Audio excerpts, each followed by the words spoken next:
All right, we're going to start with a little bit of fun again. Folks, off to my right here, we have the SkillsUSA team, and Tristy Thomas is going to say a few words, tell you what it is and what they do. Please join me in welcoming SkillsUSA.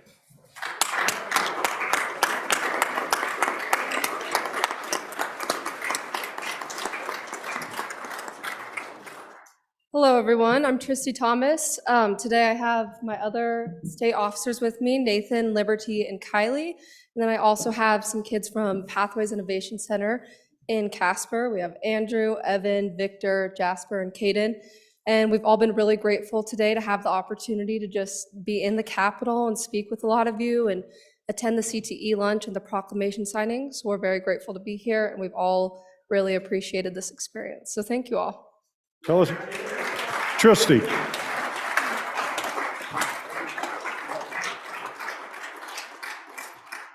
Tell us just a little bit of what Skills does.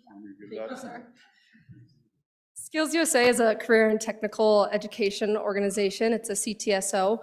So we have student officers, and there's individual chapters throughout the state. It's a national organization. Every year around April, we get to compete in state competitions, whether that's carpentry, welding, health occupations, baking. There's a lot of leadership competitions too, like job interviews, speeches, public speaking. So it's a lot of that. And then we get to advocate for CTE. Like all of us state officers this year got to go out to DC and talk to our legislators out there. But overall, it's just an organization that really supports CTE and everything that it does. So, yeah. Perfect.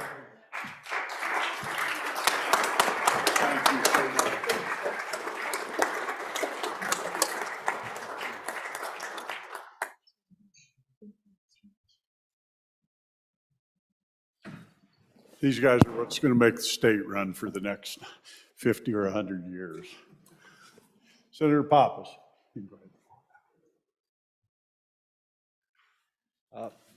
Thank you, Mr. President. We also, in the gallery, we have some special guests as well. Many of you certainly know of the program Leadership Wyoming, and many of you are graduates. But today, we have the class of 2023, and they're visiting us and hopefully learning a little bit about what we do here in the Capitol and in the capital city. So please help me welcome Leadership Wyoming 2023. Here, everybody up.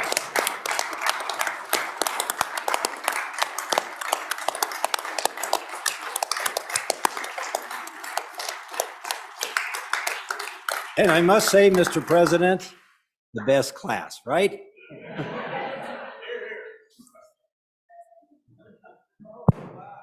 So, we've got one more speaker coming around. Please come on the floor. This is, I couldn't pass this one up. So, now we're on steroids. We're past SkillsUSA now. Welcome to the Senate. Thank you, Mr. President. And I want you to say more than that. Oh, gosh. Please. Yeah. Thank you. Well, thank you. Good afternoon, Senators. And I want to say a special welcome to the leadership class. Truly, it's been a pleasure since 2016. I've had the opportunity to facilitate and mentor and be a part of these classes. And I can agree, just like with SkillsUSA, that with Leadership Wyoming, I have such hope in our future for Wyoming because of the individuals that I have met over this last few years, their enthusiasm, their brilliance, their capabilities. I can also tell you that I'm kind of nervous being here. This is the first time I've been able to speak in the Senate for a very long time, and I have not been able to since the renovation of the Capitol, and I kind of like what we did. I hope you like your environment too. It's just so lovely. I also want to thank you for your service. You know, this is not an easy session. I don't believe in the last, my familiarity with the legislature probably started with Leadership Wyoming in 2001. And I can tell you that there probably was never a year that it wasn't said that this is a difficult session. that we slog through bills, we get some good things, we have some wins, we have some losses, but that the process is so important, the integrity of this institution that we must all fight for, care for, and love. And I also know that it's the sacrifices that your families and your friends and your communities make along with you to serve all of us. And so I want you to keep up the good work, know that there's end in sight, and then you just get to start interim and start working on all of it again, over and over. So thank you for being responsible, thank you for caring for each other, and thank you for the role Do you know that you you all play. can't present to my committee without telling everybody who you are and when you were here? You didn't say your name. Well, I Mr. think everyone President, knows you, but I thought not you quite. you just said Rosie, and typically over in the House, they just told me to stand up. But I'm former Representative Rosie Berger. I served for 14 years in the legislature. I served Sheridan County, House District 51, and my last role was Majority Leader over in the House. So, Rosie did lots and lots for me, bringing me up. So that was when I was freshman. yeah, well, She did you a were lot of kind of help. tough, Ogden, Mr. President. Well, thank you again. But I will tell you, you've all experienced this. He listens well. Anyway, thank you, ladies and gentlemen, for what you do and for allowing me to have a moment to speak on the floor. Thank you.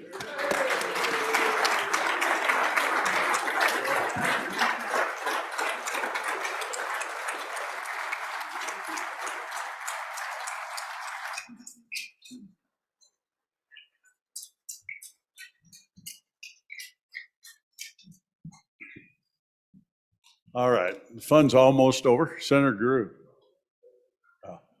Fun's almost over. We're going to do signing of enrolled acts. If you think what we've been doing's been really fun, now we're going to do really important things that you need to pay a lot of attention to.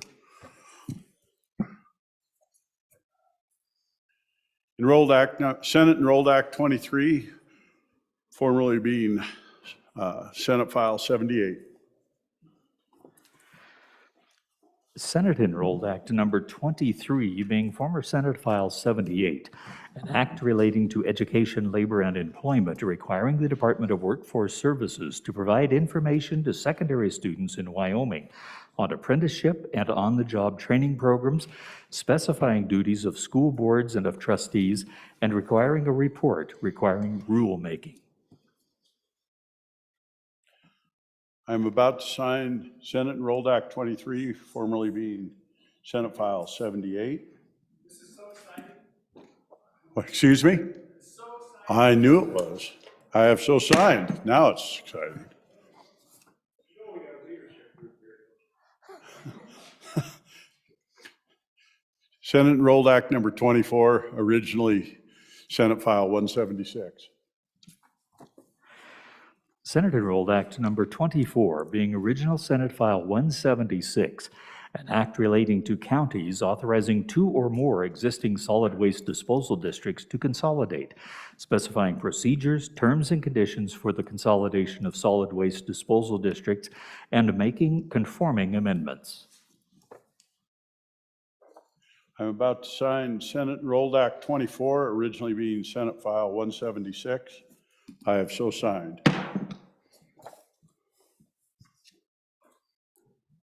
Senate Enrolled Act number 25, originally Senate File 41. Senate Enrolled Act number 25, being original Senate File 41, an act relating to gaming, limiting where skill-based amusement games can be located, allowing previously authorized skill-based amusement games to continue operating as specified, and providing for an effective date. I'm about to sign Senate Enrolled Act number 25, originally being Senate File 41. I have so signed. House Enrolled Act number 15, originally being House Bill number 35. House Enrolled Act number 15, being original House Bill 35, an act relating to child care facilities, providing an exception to child care facility certification for specified part-time daycare facilities and requiring rulemaking. I'm about to sign House Enrolled Act number 15, originally being House Bill 35. I have so signed.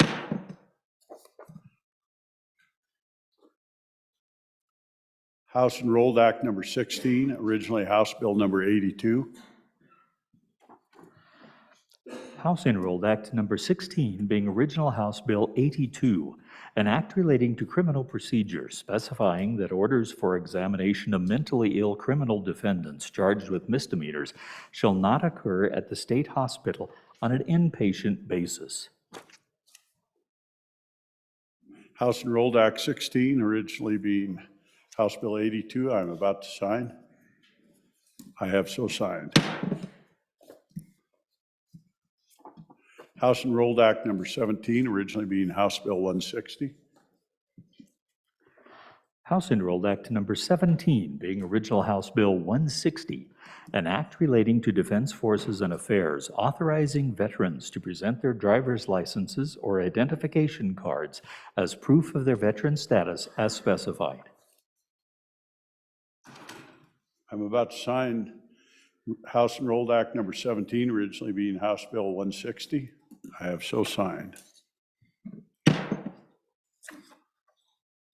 House Enrolled Act number 18, originally House Bill 147.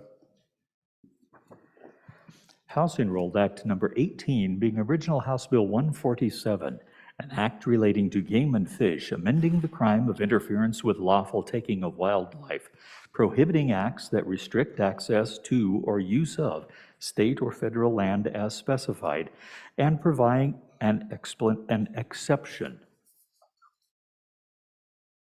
I'm about to sign House Enrolled Act number 18, originally being House Bill 147. I have so signed. House Enrolled Act number 19, originally being House Bill 19. House Enrolled Act Number 19 being original House Bill 19, an act relating to children, creating the State Indian Child Welfare Act Task Force, specifying members and duties of the task force, requiring a report, providing a termination date for the task force, and providing appropriations. I'm about to sign House Enrolled Act number 19, originally being House Bill number 19. I have so signed. Do we have any messages from the House, Randy? Okay, reports from standing committees? Nope, neither one. Mr. Majority Floor Leader, we're at that order of, Vice President Kinski, we're at that order of business, consideration of bills on general file. Mr. President, I move that the Senate resolve itself into committee of the whole. Senator Hutchings, please come forward and complete your day.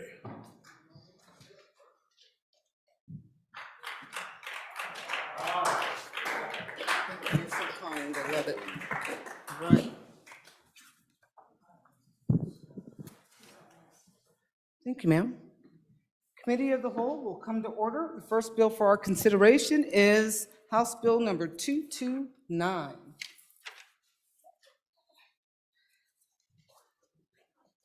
House Bill 229 engrossed, electronic payment of sales and use taxes, sponsored by Representative Larson, an act relating to sales and use taxes. It was referred to Committee Number 3, which returned a committee recommendation that it do pass amended. Ayes, Senators Beitman, French, Ide, McEwen, and Pappas. Senator Beitman, Chairman. Was re-referred to Committee Number 2, which returned a committee recommendation that it do pass. Ayes, Senators Anderson, Grew, Kinski, and Nethercott. No, Senator Salazar. Senator Kinski, Chairman. You've heard the reading of the House bill. What is your pleasure, Senator Beitman? Thank you, Madam Chairman. I move that when the Committee of the Whole rises to report it, do so with the due pass recommendation of House Bill 229. And for an explanation of the bill, I'll turn it over to my good friend from Rock Springs. Senator Cole? Madam Chairman, could I have the amendment read in? House Bill 229, Standing Committee Amendment Number 1 to engrossed copy, page 4, line 5, after. I move Senate Standing Committee Number 1 to House Bill 229 and ask for your favorable consideration. I'd like to go through the bill as first introduced, then I'm going to track in the amendment. This bill is a clarifying bill that the Department of Revenue and the county treasurers may collect sales and use tax electronically. And the effective date is July 1 of 23. On page 2, lines 6, 7, and 8 is where the change occurs. The department may provide for an option for the return to be submitted and for any taxes to be remitted electronically. And that's the major change of the original bill. I'll track in the amendment, which I think is a good amendment. Starts off on page 4, lines 5, where after fee, adding in of not more than 3% as relating to a credit card fee. And then page 4, line 7, strike electronic and add in credit card payments. Next, we move on to page 7, line 8, and after fee, insert not more than 3% necessary to recoup transaction fees incurred due to, and this is line 9 now on page 7, credit card payments.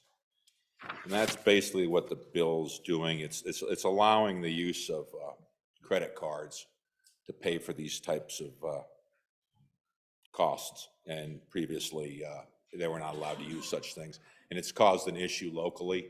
And this is to allow, in the case of my county, in everybody's county, that the treasurer can accept credit card payments. And this really has to do with other types of fees being paid for electronically instead of physically showing up.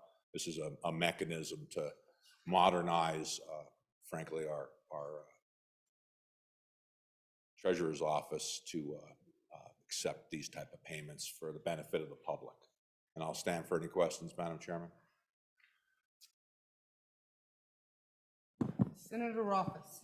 Thank you, Madam Chairman. On the amendment, I'd like a little explanation of why change the language to credit cards. Obviously, that's the dominant instrument at this point in time and would certainly in the near term apply to credit cards. But if the intent of the legislation is to modernize to the point where the county treasurers have the capacity to use newer tools, credit cards are already semi-obsolete and moving more towards obsolescence as new electronic forms of payment are implemented.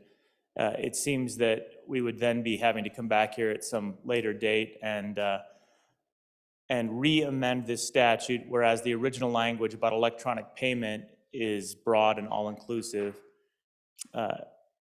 Secondarily, even though I don't think county clerks, or excuse me, county treasurers are currently interested in doing this, it would not be out of the question to provide for an ACH electronic payment of the taxation at this point in time, which is already an existing technology and electronic payment, and is certainly preferable when available to a credit card because the transaction fee is close to zero, assuming you have participating banks, whereas the credit card with a merchant service like a credit card is going to be, as noted, about 2% to 3%. So a little more justification for why we would change to credit card when the broader term of electronic payment seems more flexible.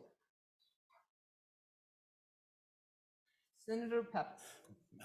Madam Chairman, I think what I got out of it in committee was that the county treasurer may charge a fee necessary to recoup transactions fees incurred to, if we say credit card, not all electronic payments require a fee. And so I think that is the only reason for the change, because credit cards do charge a fee. And I think the intent was, and for the one on line 9, page 7, was that we only allow that 3% for credit cards because they're the ones that charge the fee.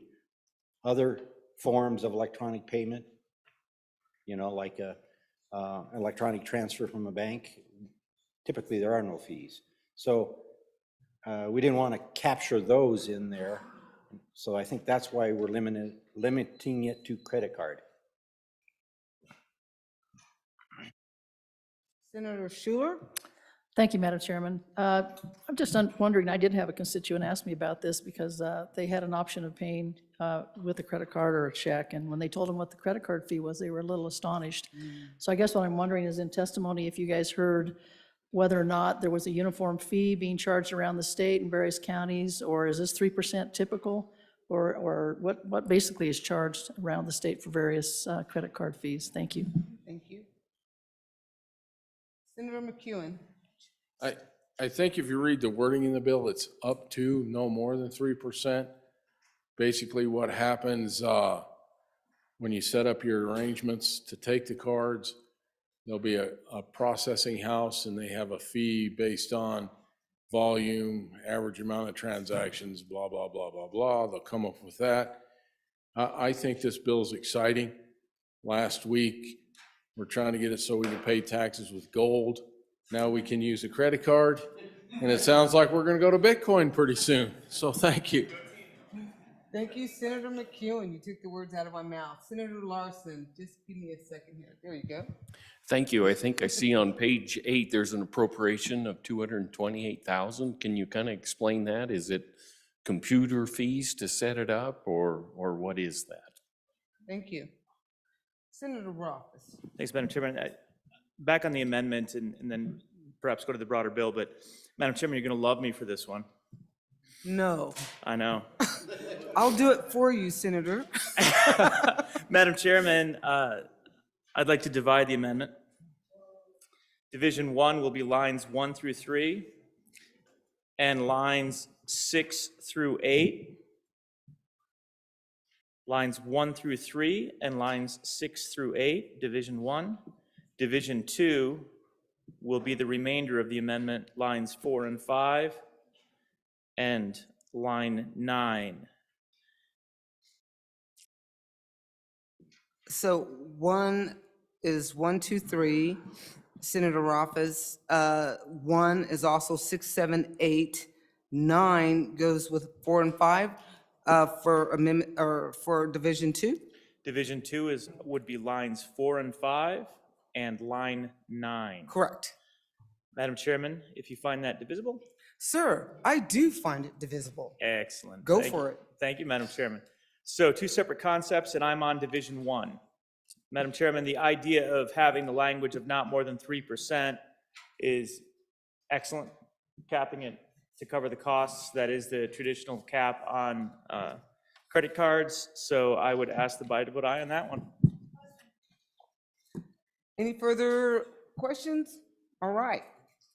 I'll try to get this right. Sensing you're ready for the question, all those in favor of Senator Rothfuss' motion. Nope. Point of order. It's Okay. still Senator Biteman's motion, Okay. I believe. I'm sorry, it was Senator Kolb that made the motion. My apologies. Correct. Yep. I don't have a script for division, so I'm gonna fake it here. No worries. Okay. Those in favor of the division number 1 to amendments, Standing Committee Amendment number 1, say aye. Aye. Those against, say no. Opposed, say no. Ayes have it. Perfect. The motion, or just the ayes have it. Yep. So, should we continue with any discussion on the second division? Thank you, Madam Chairman. On the second division regarding electronic to credit card, again, it would be very reasonable, although probably not commonplace, for example, for an ACH transaction currently to charge around 0.1% or something on that order, because there is a transaction cost with ACH. Sometimes, on certain circumstances, Madam Chairman, they waive those because it's usually relatively small, but they might not be waived. And I think it's preferable to leave it generic so that any transaction cost, at cost hopefully, could be covered, recognizing that there might be different costs instead of just a credit card payment in the future. So I think going with the more general language of electronic payment or electronic transaction and then capping the fee at 3% would make this a little more future-proof. So I'd encourage a no vote on the second division. Any further questions? Those in favor of division number 2 on Standing excuse me, on the standing committee amendment number 1, please say aye. Those against, no. No. The noes have it. Let's continue on to the bill, or the amendment, excuse me. Back to There are bill. no further questions on the amendment or discussion.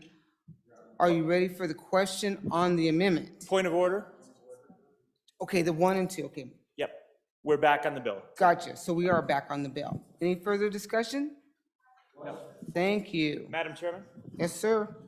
Thank you, Madam Chairman. I believe the good senator that spoke before me actually had a question that was on the bill. I went back to the amendment, so I think there probably is further discussion. Senator Beitman. Thank you, Madam Chairman. To answer the question on the fiscal, or the appropriation, that 228,000 was requested by Department of Revenue for updating their portal, for what it's worth. Wow.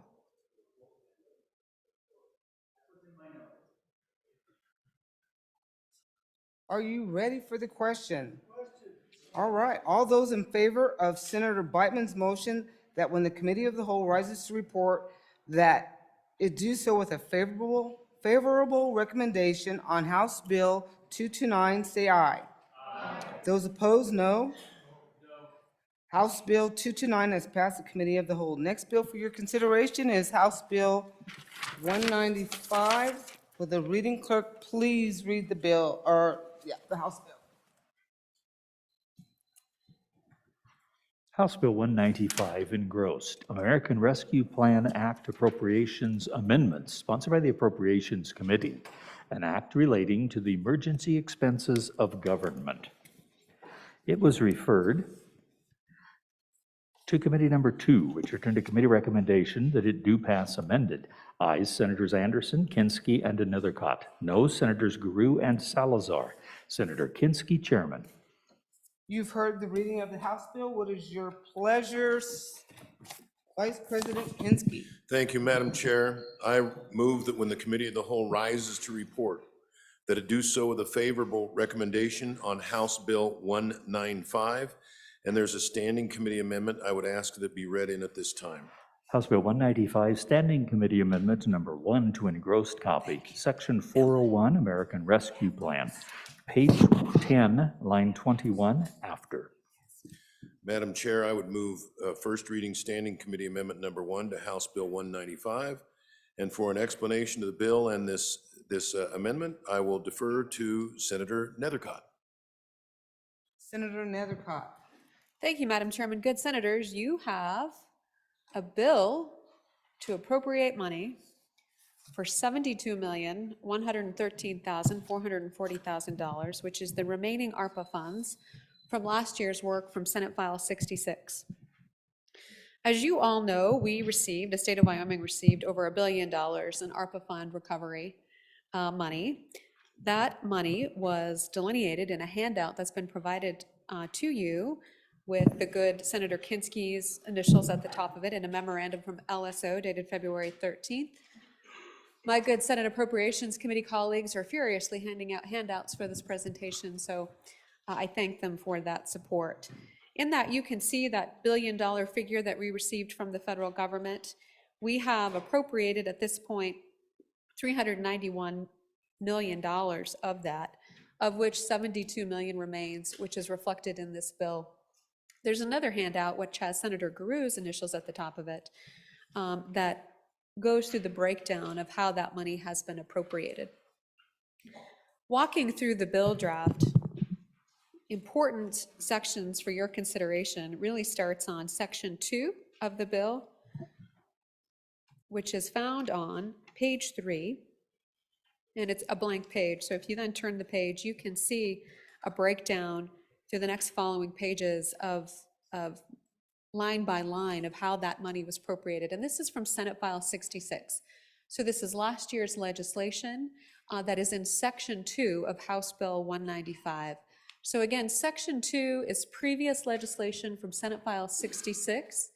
There is some remaining funds here from Senate File 66. which is going to be further appropriated both in new programs, both in Section 2 and moving on into Section 3, which is found on page 19, which is entirely new programs. So Section 3 identifies, if you're on page 21 of Section 3, if you could go to page 21, here's some key things to note about this bill. For what our neighbors across the hall did, on line 11 on page 21 and line 16 on page 21 are new additions to this bill draft of appropriations. And line 11 is to the Family Resource Centers, to the Department of Family Services, which is a $2.75 million appropriation. This reflects the governor's letter number 18, request for funding from ARPA funds. We cut the governor's request in half. The House did, and that's now $2.75 million. Then there's line 16, which actually goes to the Office of State Lands for local government and community facilities in the amount of $9 million. At this point in time, I'm going to turn your attention to the Standing Committee amendment, which has been moved and read in. Which one, first off, is a technical correction brought to us by LSO staff, but fundamentally is the second purpose of the amendment, which was done by your Joint Appropriations Committee, which reduced this amount by $3 million on line 16. And the purpose of that was that the current ARPA funds available were overspent by $2,373,318. And so by reducing that amount by $3 million, would ensure that we were not over appropriating those ARPA dollars. With that, I'm happy to stand for questions on the amendment. If not, I'd ask for your favorable consideration.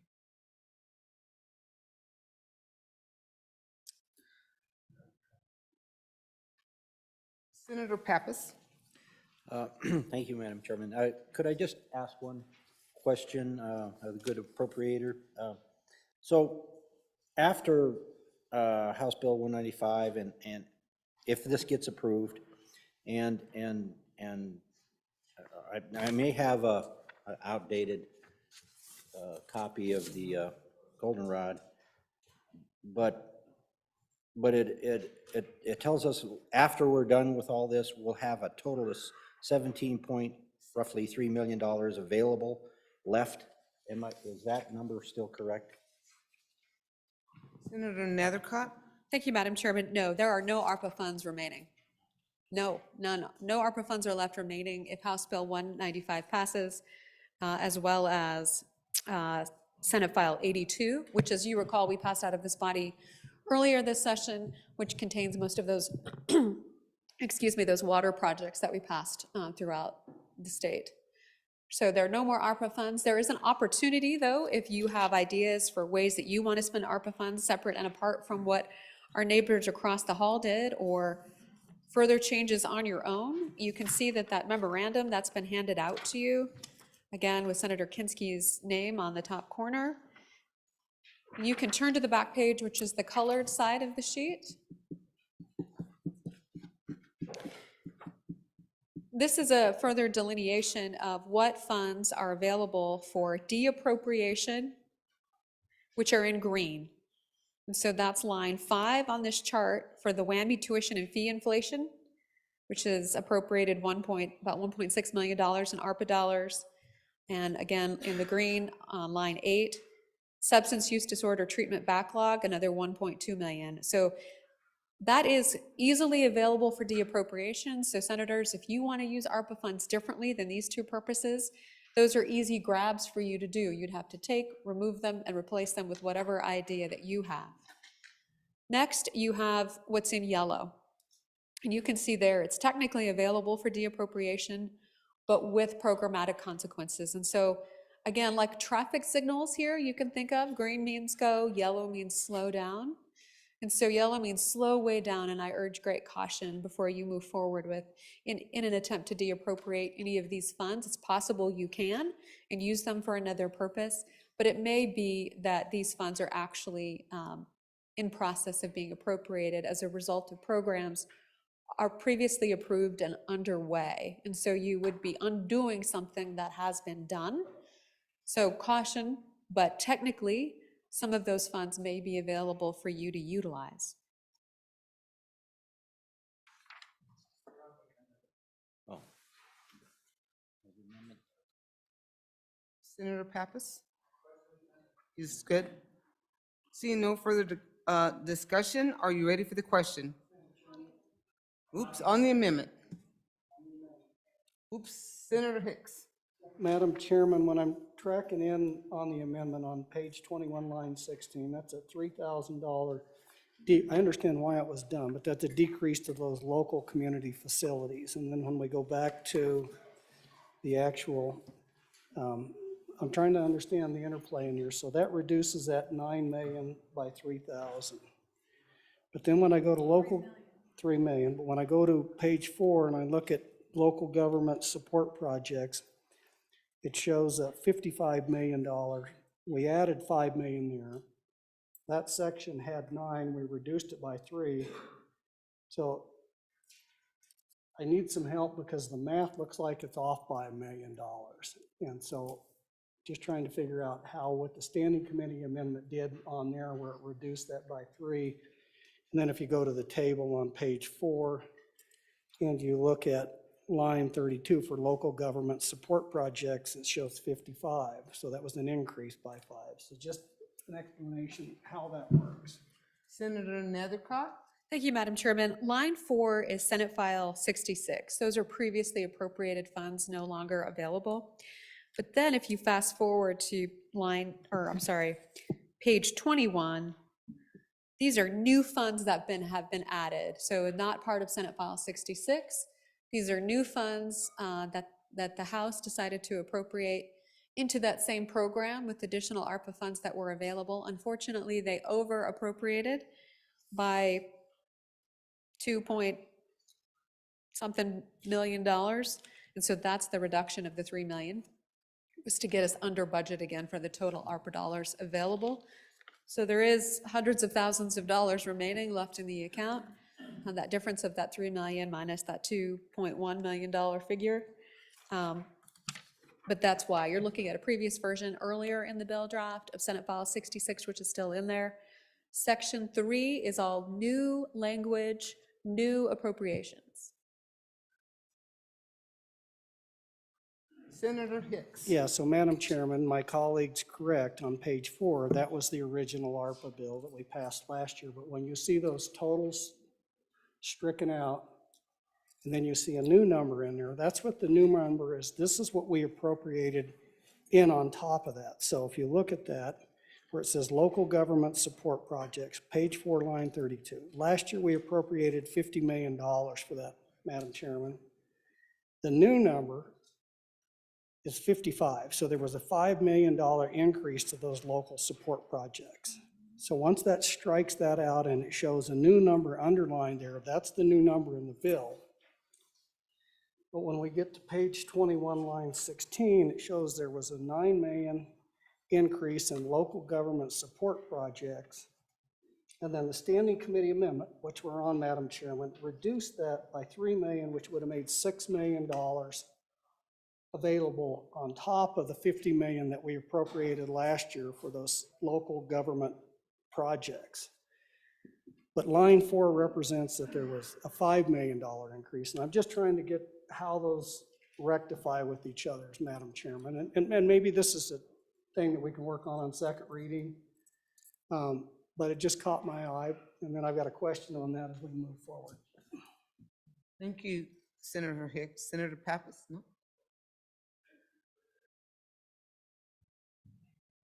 Nope. Senator Nethercott?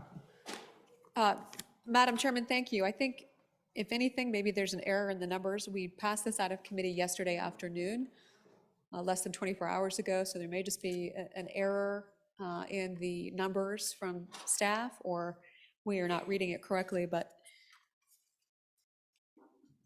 all ARPA funds are spent. Happy to stand for questions on the ARPA bill. Senator Kinski? Thank you, Madam Chair. I don't think there's an error in the numbers, but this thing is so horrifically complicated that let's come back to you on second. Make sure that we can get an explanation to you. We will, are we still on the amendment? Yeah. Call for the question on the amendment. Thank you, sir. All in favor of Senator Kinski's motion to adopt the standing committee of the whole amendment to House Bill number 1 to House Bill number 0195, please say aye. Aye. Those opposed, no. The motion to adopt the Standing Committee of the whole amendment number 1 to House Bill 195 has passed. We're back on the bill.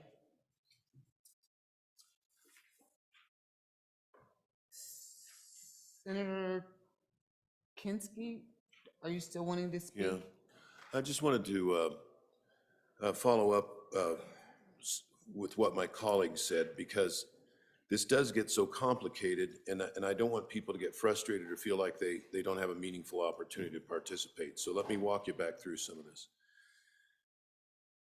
Let's say, for instance, my friend from Star Valley he has an emergency room project and he wants to get that finished. And here the bill's fully appropriated. What do? My suggestion is that you email to staff that S amendments and say, this is what I'd like to do. First, you want to know if it's permissible under ARPA. That's the first thing. Then the second is, where could I get the money from? And they may give you 2 or 3 options. That's going to be the easiest, and I think the less frustrating for you, but there is money here.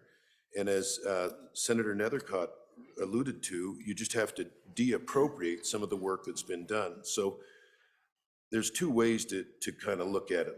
Let's start with the first way. If you go to page 3, as Senator Nethercott said, that is an amendment of last year's Senate File 66. And what the Appropriations Committee did in that is shuffled some numbers around. It actually de-appropriated $50 million from Senate File 66 that had not yet been spent, and appropriated another 39.5 for a grand total of 90 million in Section 2. So presumably, some or all of that could be undone in one way or another if you were looking for money. And then on page 19 begins Section 3. And all of this is new language. This is not amending the old Senate File 66. This is all new language. And that goes all the way to page 24. That's about 25 million in appropriations by the Joint Appropriations Committee. So there is money there. It's just you've got to take it away from some other programs, which is doable. And another way to look at it is to go to that multicolored chart. So let's go to the very first line, which is in, mine looks like purple. It says repurposed in HB. Discretionary health response. That was $50 million, I believe we left to the governor in Senate File 66 in case the pandemic roared back. Well, that money was largely unspent, so there was 45 million that was unobligated. And then the Joint Appropriation Committee spent it elsewhere, but there's 45 million potentially, if that makes any sense. The red, Senator Nethercott explained. The next purple, that says Y-Highs. This is the senior services program that we said we were going to discontinue it. This is to keep people out of going to the nursing homes. You may want to cut that, probably not. And then yellow is YN, that's the nursing program. Probably not going to want to dig into that one. And then local government support projects, $50 million. But the SLIB board is taking applications for that right now. This is the 50 million that has water and sewer as the lowest priority. And so undoubtedly, everybody here has one or more communities that have put in on this money. So technically you could de-appropriate it, but it says with programmatic consequences because they're taking applications for it now. The green, next green is whammy. It's the medical, probably don't want to mess with that. Substance use disorder treatment backlog, you might want to tilt at that one. I wouldn't, I wouldn't, but then you come to, in yellow, Connect Wyoming 2, 25 million bucks. That has a footnote 3. Go down to footnote 3. These funds are reserved as a 25% match for 100 million in broadband grants as required by the Broadband Equity, Access, and Deployment Program within the Infrastructure and Investment and Jobs Act, IIJA. Funds appropriated for this purpose are expected to be drawn as IIJA funds become available. They haven't become available. The regulations haven't been written. So your appropriations committee said, let's set 25 million aside to use as matches. But, you know, it's a broadband program. You may or may not want to take something out of there. The next circuit court e-filing, that's probably pretty well a done deal. So, and then it said, second from the bottom, College of Health Sciences, $500,000. I think that was money set aside to study a PA program, and that may or may not be available. The Food Insecurity Program System Improvement, $250,000. It's not a lot of money, but that's something that you might choose to take a look at. And so there's money to be had there. I don't want you to get frustrated because it is complicated. We've spent so much time trying to understand this thing. So again, I would suggest that you send something to S amendment and you say, this is what I have in mind. This is about what it would cost. Is that a permissible purpose? And second, where might I get the money? And they can give you a couple suggestions. And or we can defer to what I think was pretty good work by the Joint Appropriations Committee. I mean, we had money left over, and our bias pretty much was, let's put it in the ground. Let's put it into infrastructure, or let's put it into healthcare facilities. By and large, the largest blocks of money went into that sort of thing. And so I wanted to throw that out there for consideration. If it looks like you're kind of having some difficulty getting the minutes you want in, we can always lay it back on second so that people can feel satisfied that they had a fair shot at it. Thank you, Madam Chair. Senator Pappas. Oh, I'm sorry. Do you mind if I go to Senator Scott? He was before you. Thank you so much. Senator Scott. Madam Chairman, I have a question. Page 4, line 21. There's a suicide prevention item for 2.1 million with a footnote on page 17, line 4. Two questions. Am I right in thinking that's the funding for the suicide hotline we've been talking about past couple days? And if so, for what time period is this appropriation good for? And if we find a source of money, can we get another year out of it, or does that violate some of the ARPA rules? Thank you, Senator Scott. Senator Pappas? Thank you, Madam Chairwoman. Question I have, I know maybe the Appropriations Committee can dust off their crystal ball, but how do reversions work? Can somebody explain that to me? We appropriate this money and it's all obligated, but we don't spend it in that category at that time and it gets reverted. Since it's ARPA money, what happens to it upon a reversion? Thank you, Senator Pappas. Senator Nethercott. Thank you, Madam Chairman. So I'm assuming that the question from the senator from Laramie County relates to the reversions that have just occurred, not reversions potentially in the future. Reversions potentially in the future, you'll have another bill coming to you in 2024 to deal with those additional ARPA funds that need to be appropriated. But for now, so the funds so if you look at the memo that was handed out to you, the good Senator Kinski and I essentially read this memo to you. But to point to you again, following the 2022 budget session, $72 million of the funds remained unappropriated. They are now all appropriated, including those reversions back. So some of the programs didn't use funds. For example, I think $500,000 was appropriated to UW for the PA program at that time. It wasn't enough for them to use. They didn't tap into it. We know that there's a budget amendment this year to deal with that at a more robust level. It reverted back into these funds that are being appropriated here today.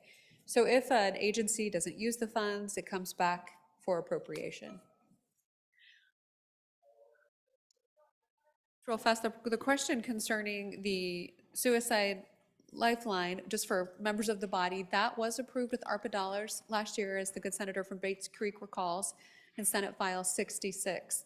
There's no new funding coming out of this bill for that moving forward in the future. It was that one-time fund that was in Senate File 66.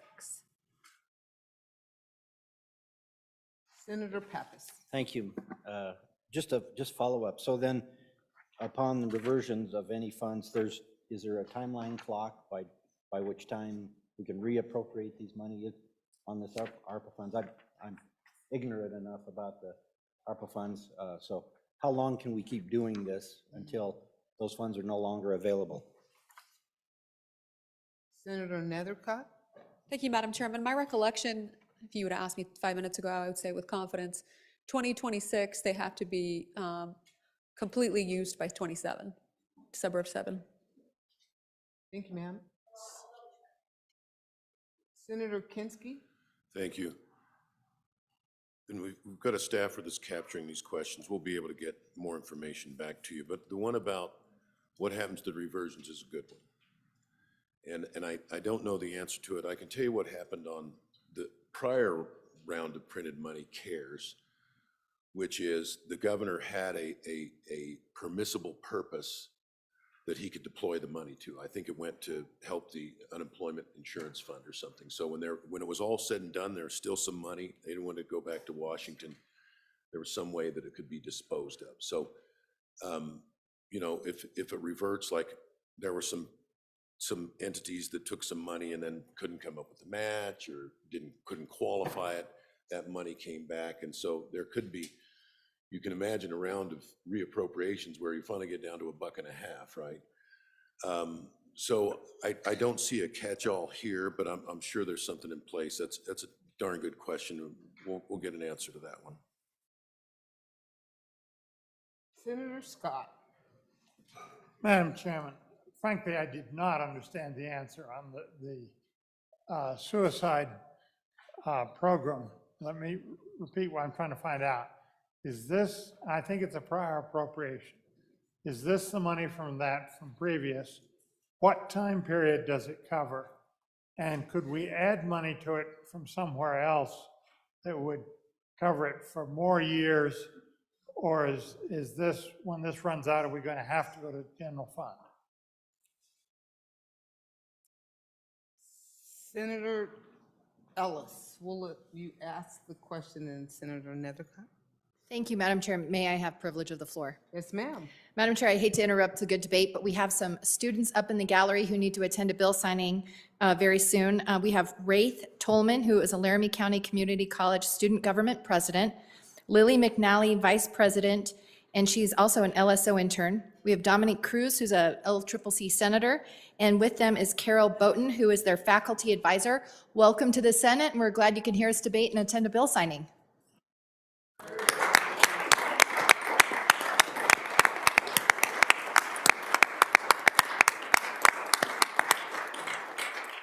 Madam Chair?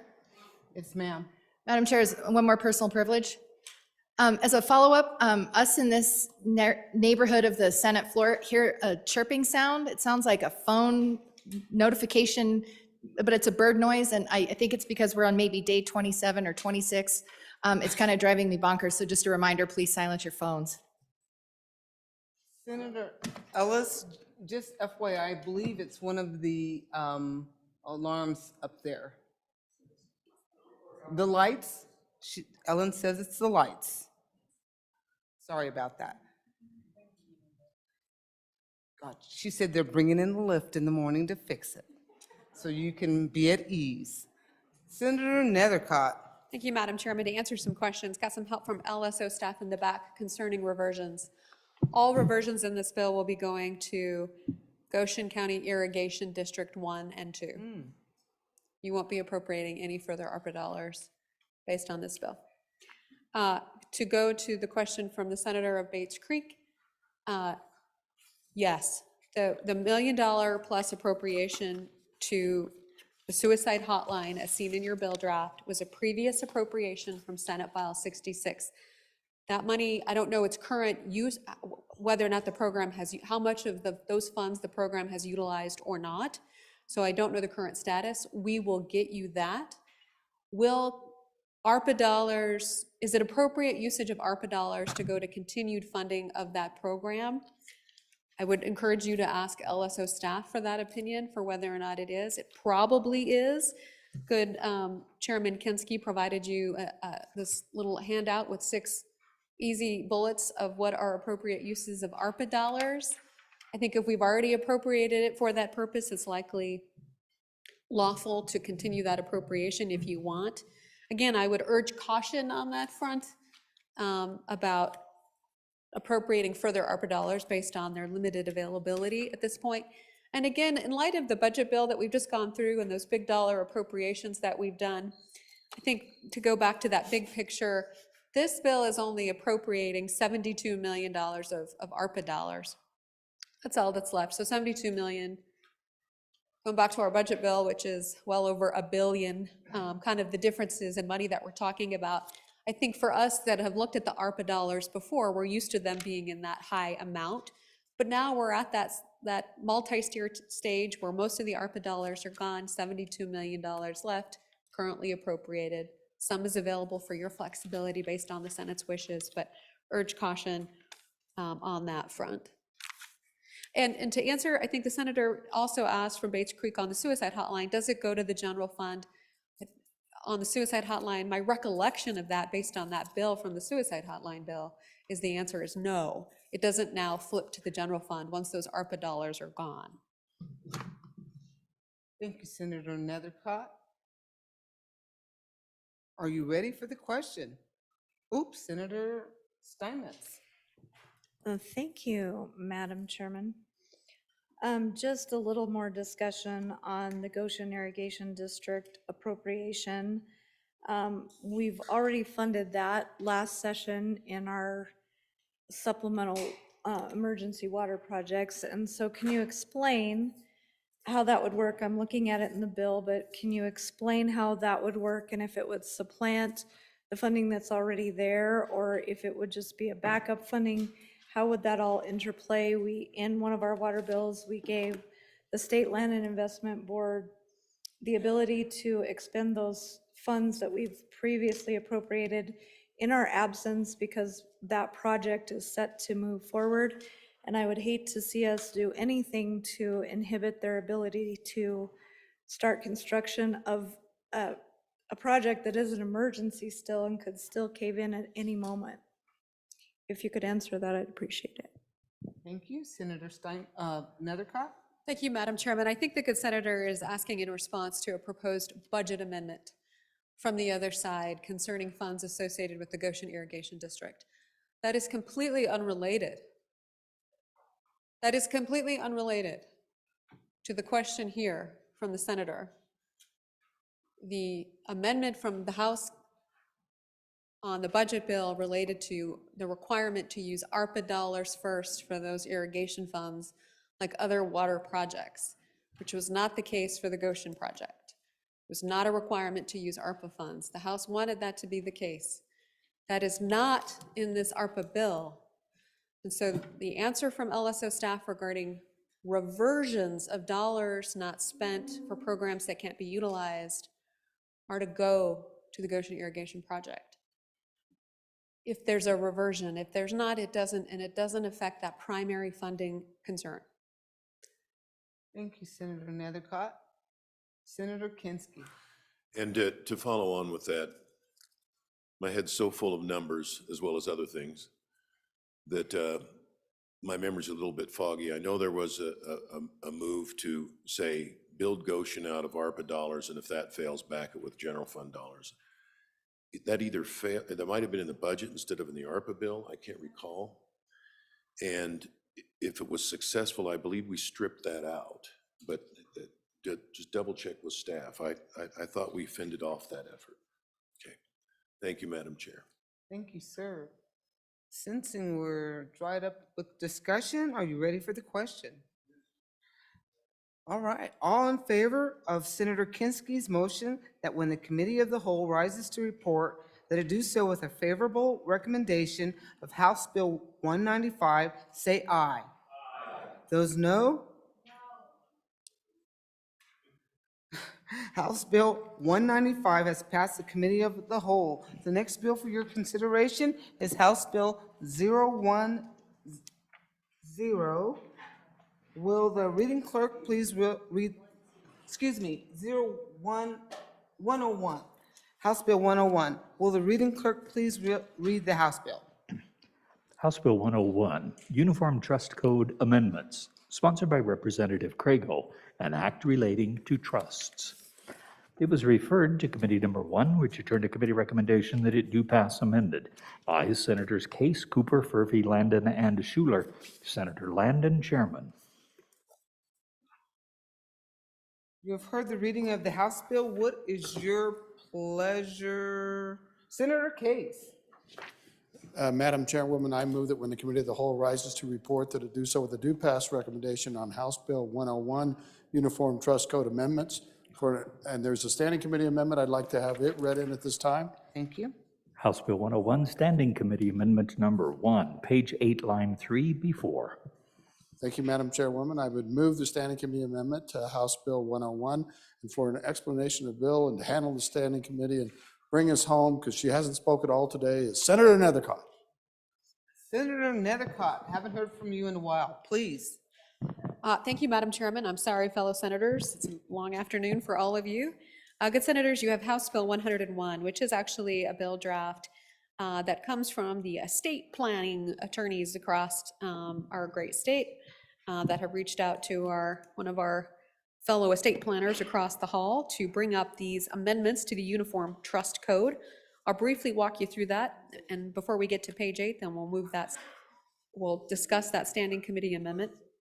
And so this is a generalized updates to our Uniform Trust Code, which, just as a reminder to the body, Wyoming has really envious laws from the rest of the state regarding how advanced and up-to-date and modernized our Uniform Trust Code is. And this slate of work that you see pretty regularly is part of that effort. So recognizing you were all just enthralled by this bill. But to let you know, it is just one of those general updated bills. We go to page 2, and we provide an update to the definition of what a power of appointment is. And that distinguishes a power of appointment in a trust as different than that of a trustee, recognizing that you can have a power of appointment identified in a trust document, and it doesn't have those same obligations as a trustee does, which is a fiduciary duty in order to facilitate that action or to the trustors associated with that trust. Moving on to page 3, we have some changes. We have some deletions of what the application of Chapter 5 of this particular statutory section applies to, deleting the language associated with qualified trusts or qualified spendthrift trusts. Again, I know you're very excited to learn what those are, and I will not bore you with that. Moving on to page 4, we have more restrictive language that is removed associated with the application of the Uniform Trust Code associated with that power of appointment and the type of legal obligations associated with that. Moving on to page 8, line 3, that is the standing committee amendment. So on page 8, line 3, we changed the word decisions to distribution, really just kind of clean up clarifying language there. I know the amendment has been moved. I'm happy to stand for questions and and call the question if there are none. Senator Beitman.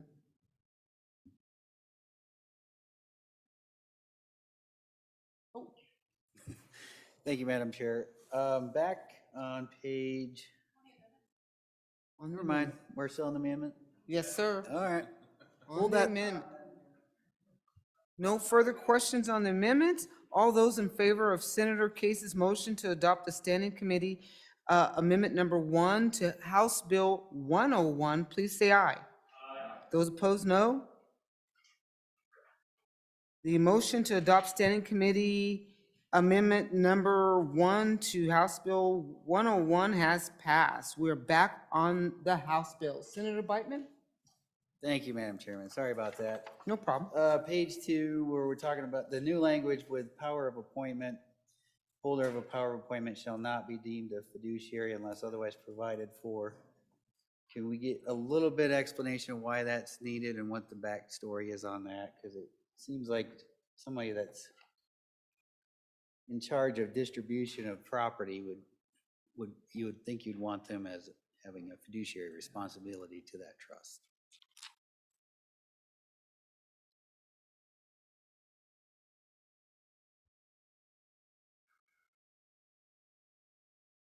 Senator Case.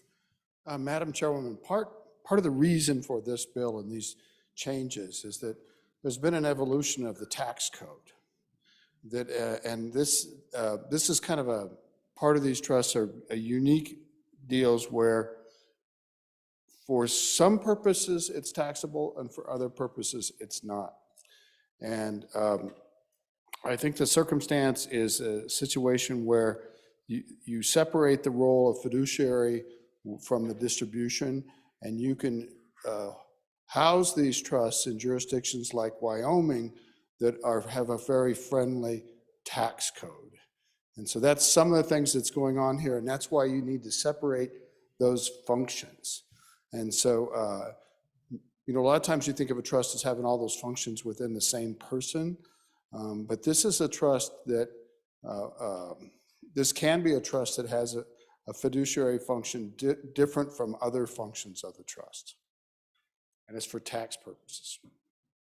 Income taxes, of which Wyoming doesn't have any, so they makes them an attractive place for these trusts. Any further discussion?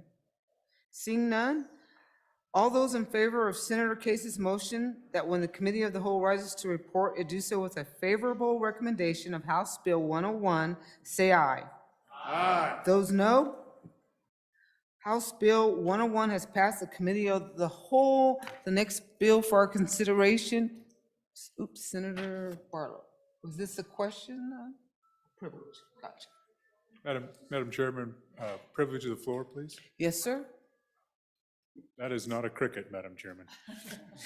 Madam Chairman, if I could, there's a group of constituents from Campbell County, all kinds of business people and public servants and private business people from our community, both Senator McHugh and I here from the Gillette area leadership class. So would you welcome them to the Wyoming Senate? Welcome to the Senate.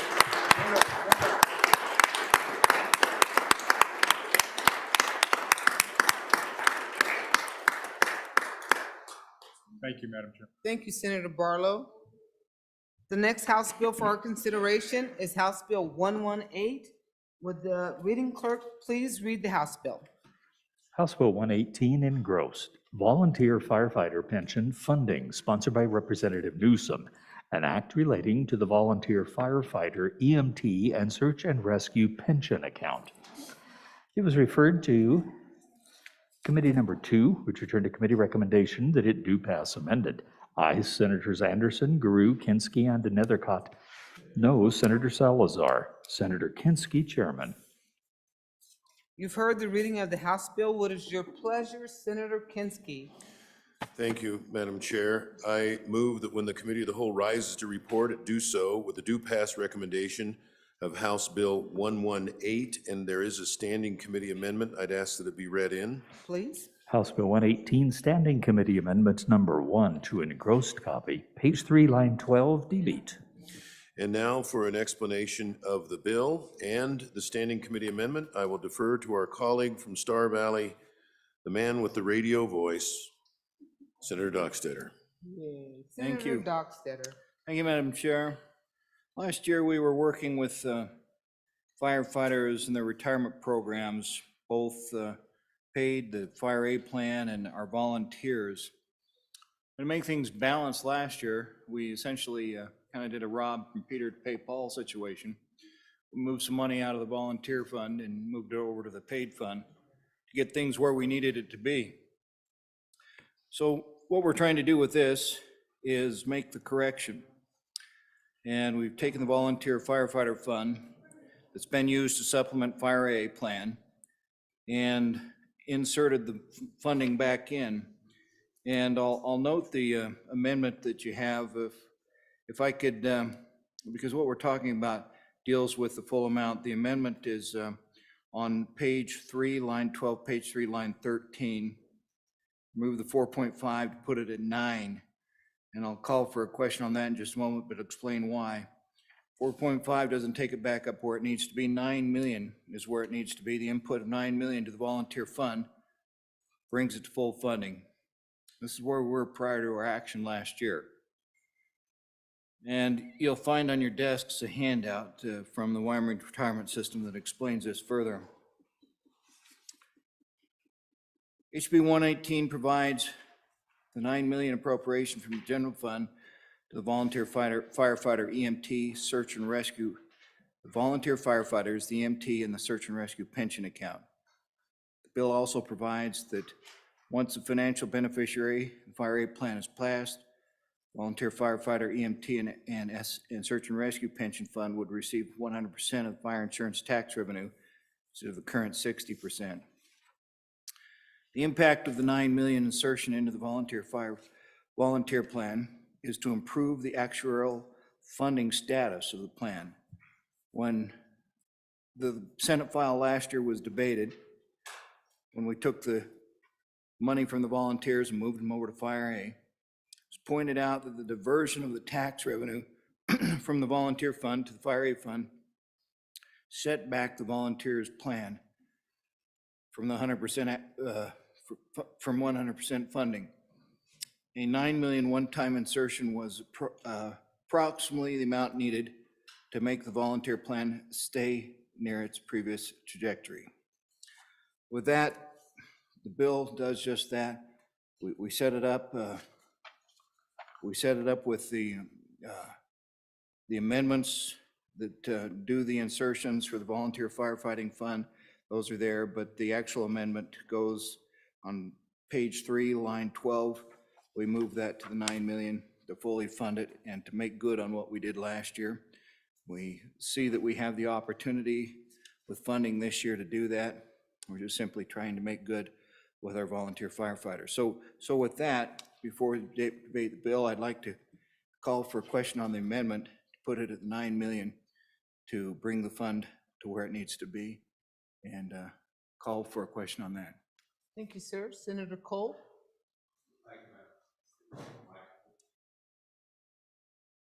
Yeah, he did. Kinski moved it. Hold on.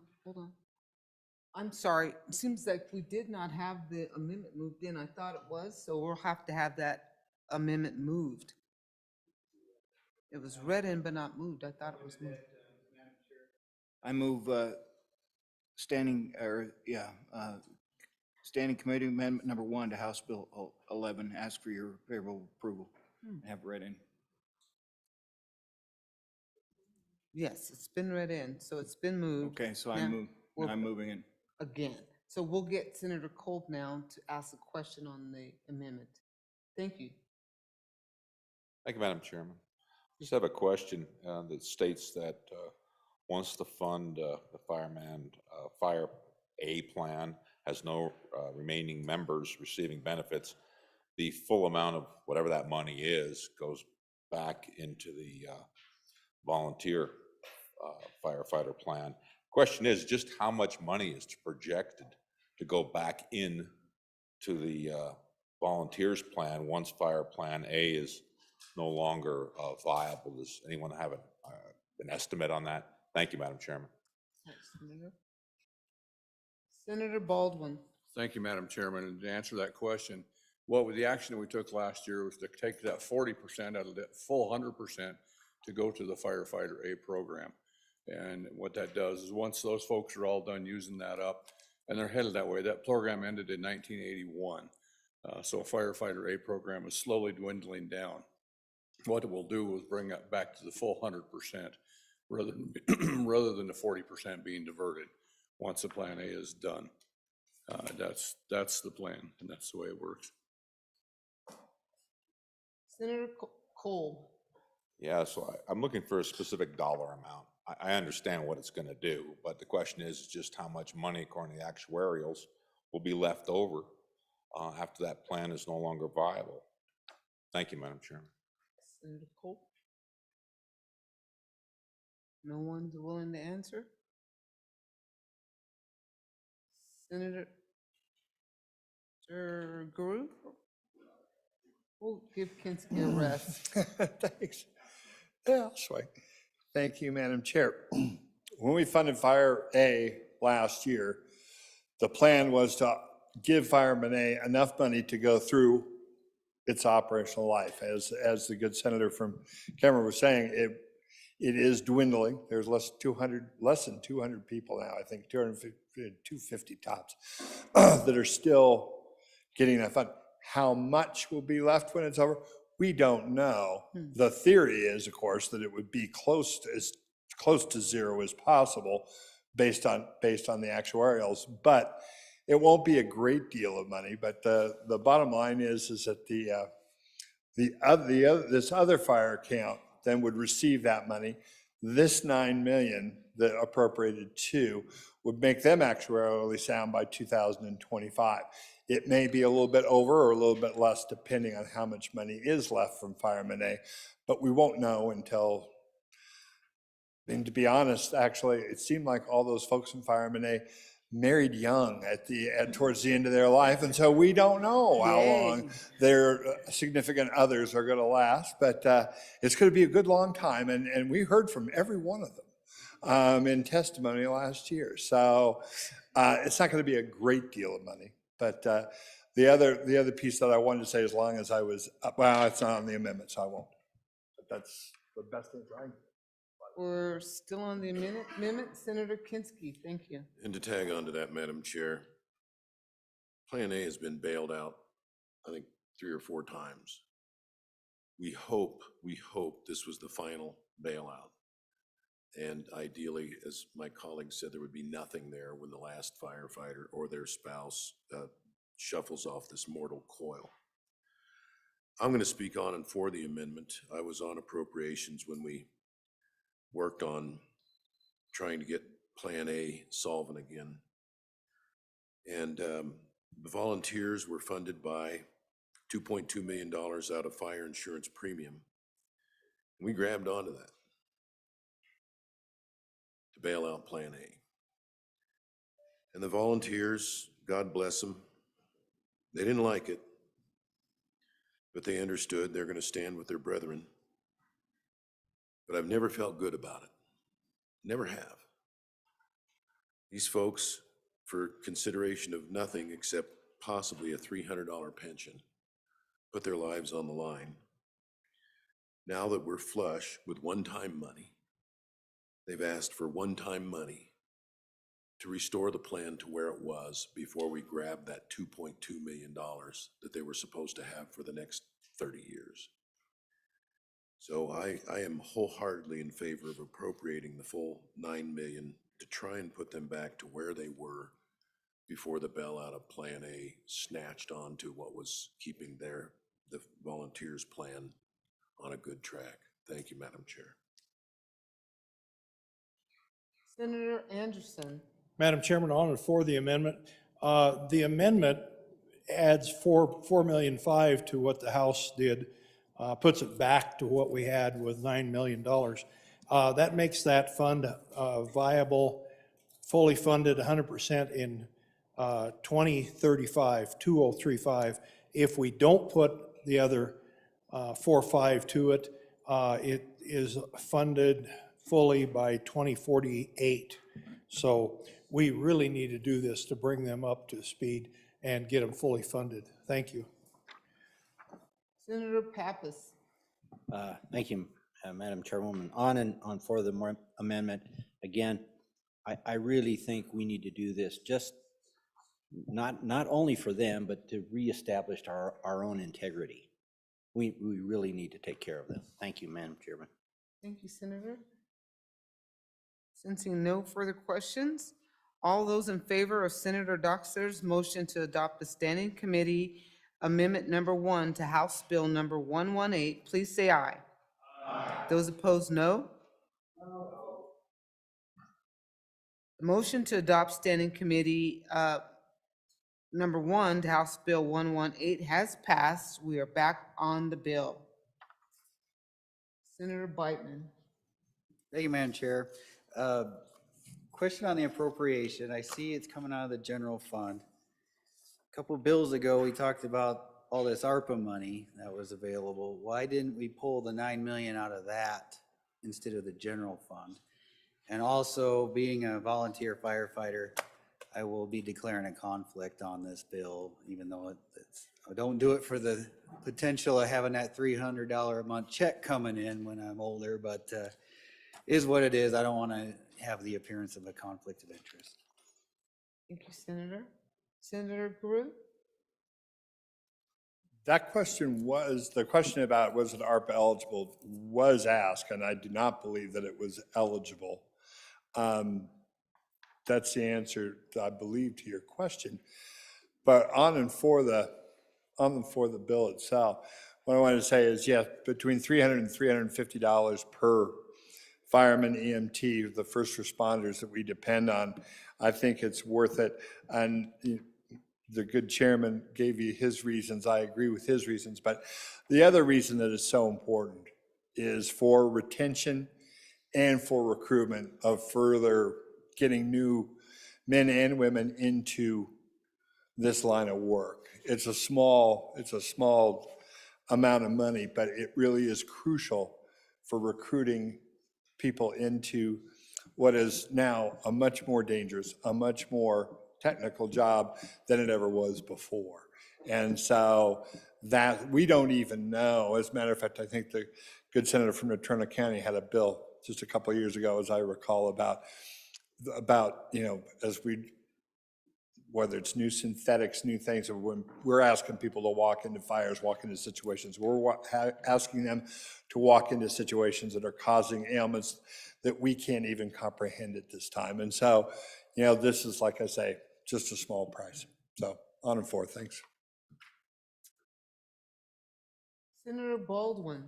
Just real quick, I don't want to prolong this, but just wanted to touch on, number one was I won't be declaring conflict. If the members will remember, last year, I had a rather lengthy discussion. I went to Rules Committee, et cetera. I too am a volunteer firefighter, but it's a very large class of people. The number, I believe, is on your handout, so I won't be voting conflict. I don't stand to gain anything from this. As the other good senator says, $300 a month. And frankly, by the time this is in effect, by the time we read actuarial, I probably won't be a volunteer fireman, unless, I'm just guessing. But that in mind, I would just back up the words that the other good senator just shared it. This is a recruitment tool, and you're going to hear more about recruitment in the interim, et cetera, because it's tough getting volunteers, not just for fire, for EMS, for search and rescue, for all these things. It's become nearly impossible, and it's a big deal. And this is a small tool, one that we can use to maybe lure some of those young people in so that they will actually make it to this retirement, and they'll get their $300 a month, and they'll still be physically strong and able to do it. But it's a small recruitment tool, but it is important. It requires a lot of training. It requires a lot of time, above and beyond all the dangerous things that firefighters do. The training is significant, much more than it was 20 years ago or 30 years ago or 40 years ago when I started doing this.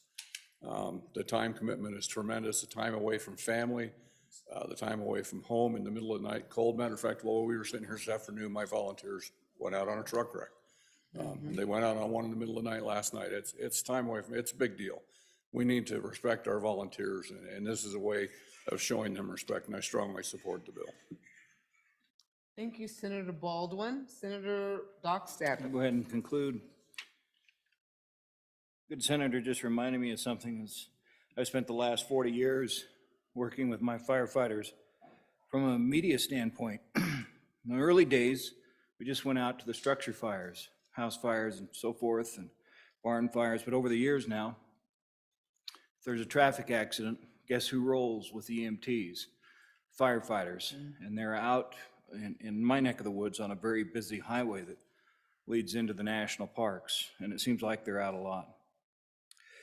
And I would note that last year when we were doing let's take this money over from the volunteers, move it over to the fire aid program, I would commend the volunteers for being a good sport and helping them and saying, okay, let's do this, but when we can make it right, let's make it right.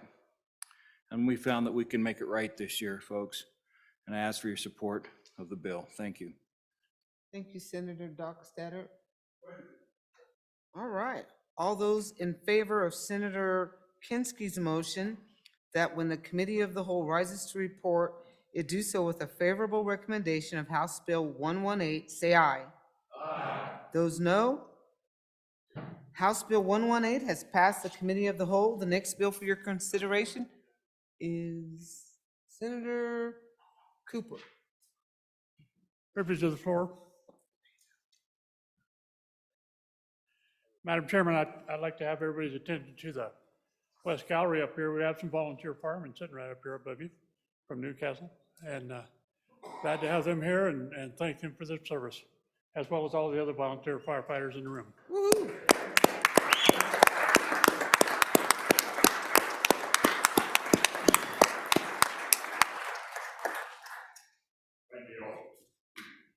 Madam Chairman. Senator Landon? Madam Chairman, thank you very much. May I have privilege of the floor? Yes, sir.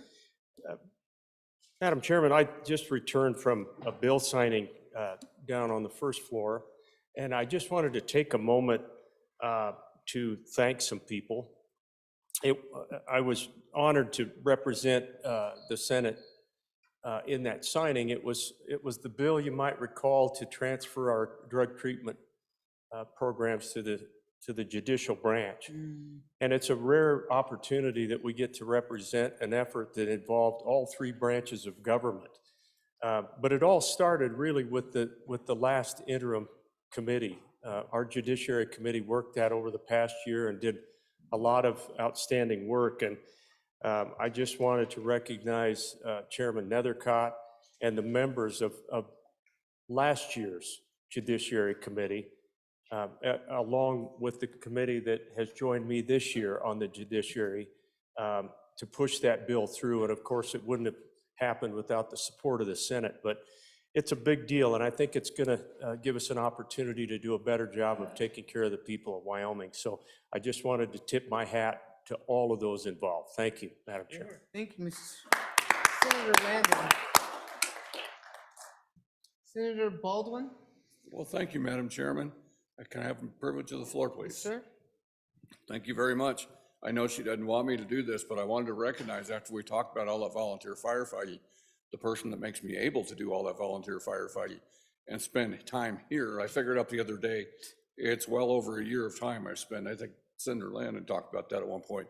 I've lived in that motel an awful long time, and she's the reason I can go out in the middle of the night and fight fire. My wife is here today. Those of you who remember, Kathy Davison was a representative. This is her daughter. So she's not only my wife, she gets tired of that. She don't want to be called my wife or Kathy's daughter. This is Perry Kathy's Baldwin. daughter. Please welcome.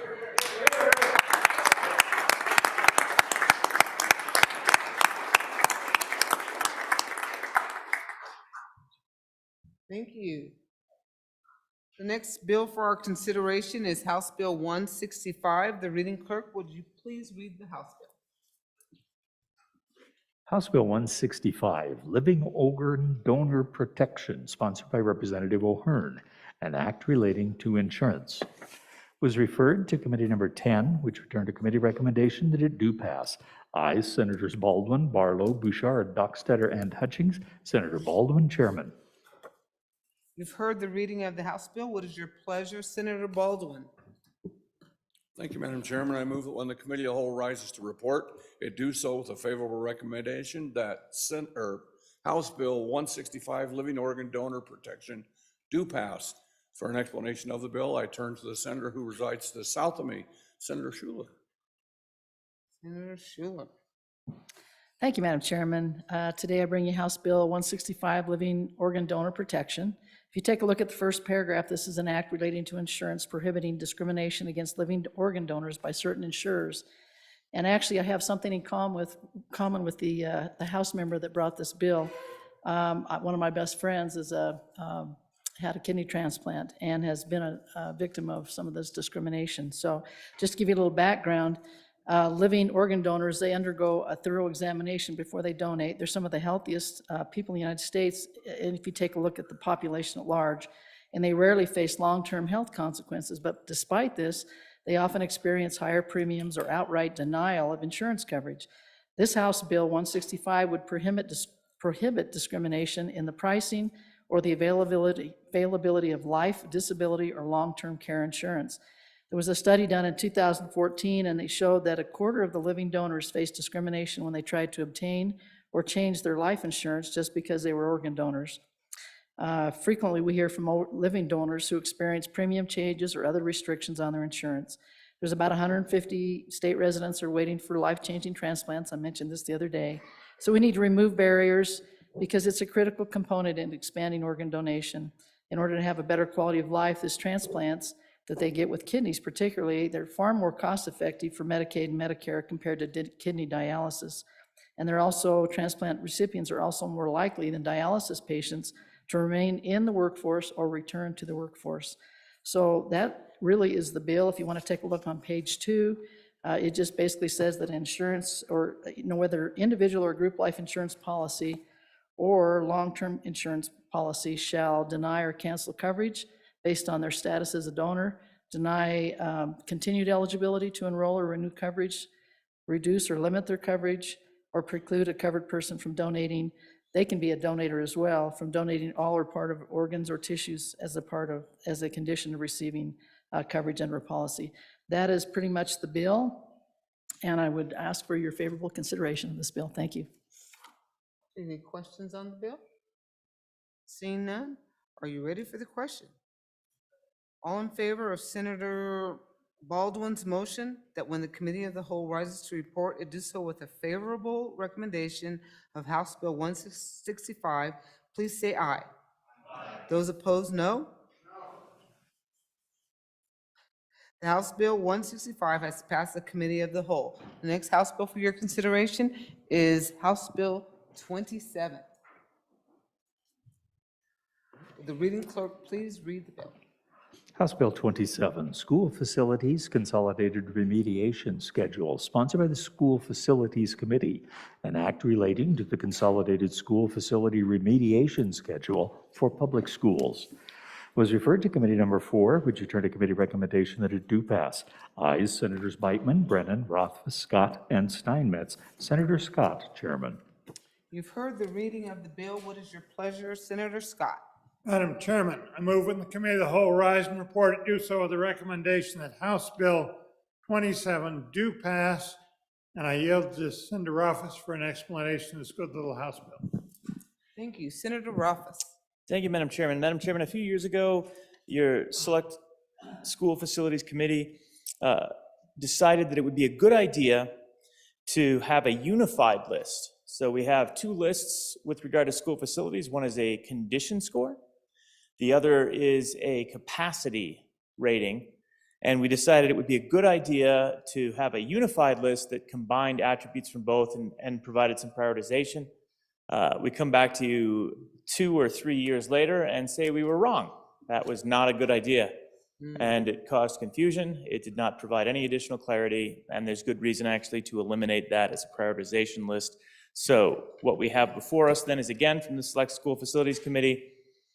House Bill 27 is reversing that policy from a few years back. And the reason for the reversal is the idea that condition and capacity are unrelated from one another, and that having any unified score actually just screens problems in one area or the other, Madam Chairman. So an example of that, if you have a school that has no roof on it, completely collapsed, and it rains, but it's only at 80% of capacity, then you have a very good capacity score, a very bad condition score, and you have an average score in a unified scoring system. When in reality, we know that you have a leaking roof that needs to be addressed. That condition score then should take precedence. On the other hand, you have a brand new school, but it's at 125% of capacity. That's still technically an unconstitutional situation, but in a unified scoring system, it ends up being an average school. So, Madam Chairman, this bill simply reverses that previous decision. The department and the commission put in a good effort to try and come up with a fair, workable, unified ranking system. It didn't work, and we're coming back to reverse that. The idea moving forward is simply to have a condition score list and a capacity list, and then hopefully human judgment will come into play in determining prioritization, Madam Chairman. That's the bill. Happy to answer your questions. Thank you, Senator Rothfuss. Senator Pappas. Thank you, Madam Chairman. just to pile on to the good senator's comments, it's a system that I've dealt with having to design school buildings, and the conundrum that we're actually placing the school facilities commission and the select committee on school facilities. It's been a real problem for both organizations because basically these two different scores, as my good friend mentioned, are not related at all. And why we thought that was a good idea back in 21, I have no clue. But we need to fix our mistakes. You know, it was said, in fact, in committee, the good senator said it's like apples and oranges. You know, they don't mix. Well, I don't think they're even apples and oranges. If we had apples and oranges, we'd be okay. It's like watermelons and onions. I mean, we really have a bad system as it is now. So we need to really correct this. So on and for this bill. Thank you, Senator Pappas. All right, Senator, you're ready. All those in favor of Senator Scott's motion that when the Committee of the Whole rises to report, you do so with a favorable recommendation of House Bill 27, say aye. Those opposed, no. House Bill 27 has passed the Committee of the Whole. The next bill for your, yes, Senator Kinski? I would request that the Committee of the Whole stand at ease to the sound of the gavel for, let's break until 5 till. That gives staff a little bit of a rest, a little bit of a break. So the gavel will fall again at 5 till 4. All right, you've heard the request. All in favor, say aye. Those opposed, no. All right, the ayes won.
We have to have a quorum on the floor. We have a quorum? All right, proceed. My bad. The first House bill for our consideration is House Bill number 1. Turn that off. The first House bill for our consideration is House Bill 180. The reading clerk will please read the House bill.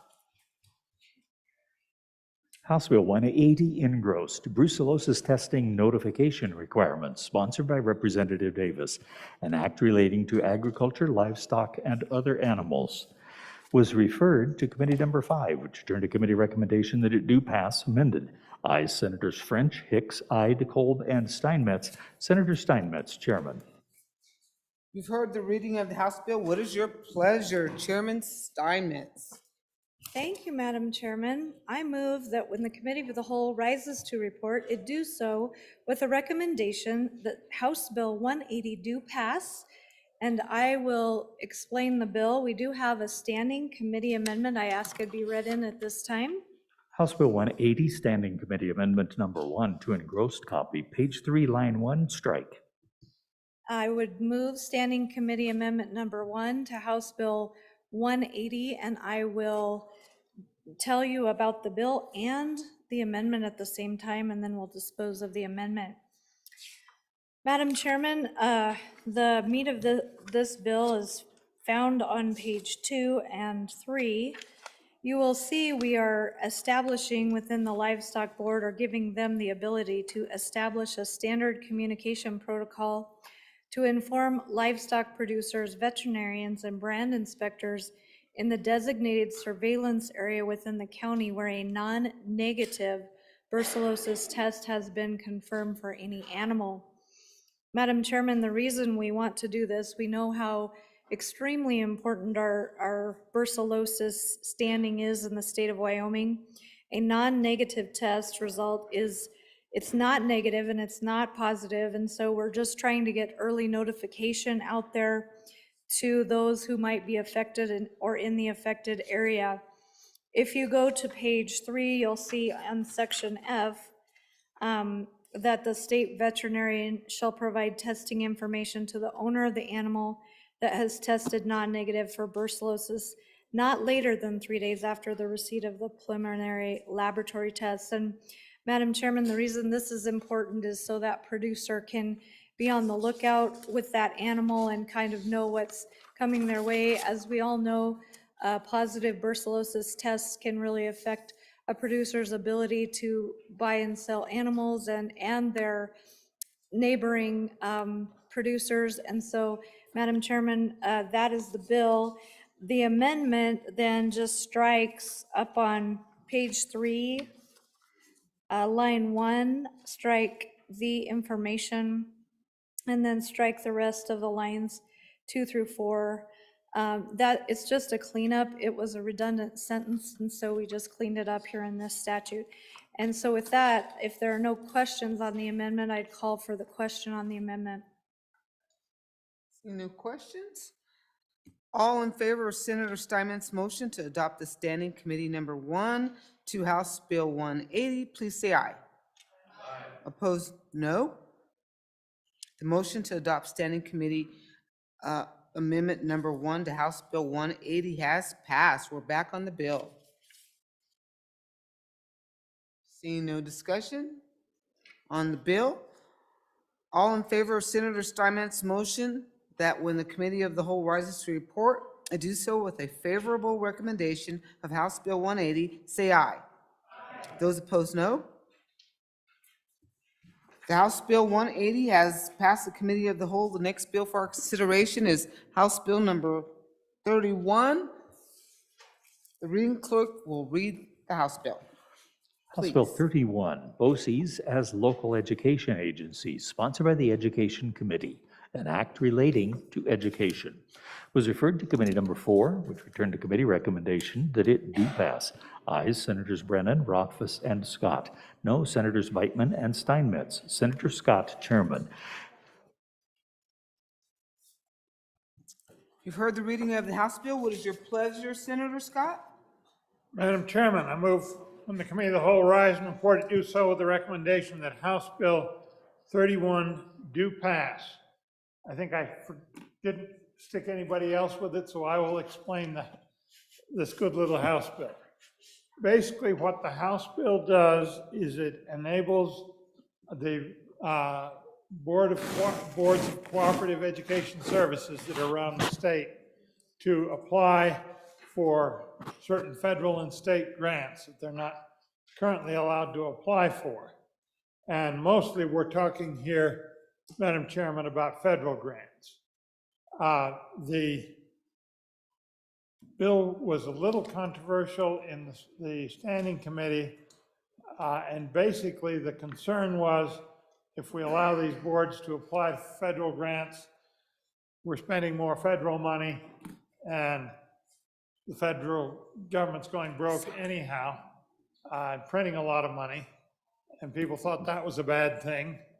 On the other hand, if we allow these agencies to apply for federal grants and get them, that means that the potential hit on the wallet of our taxpayers is less, and the services that we get are greater.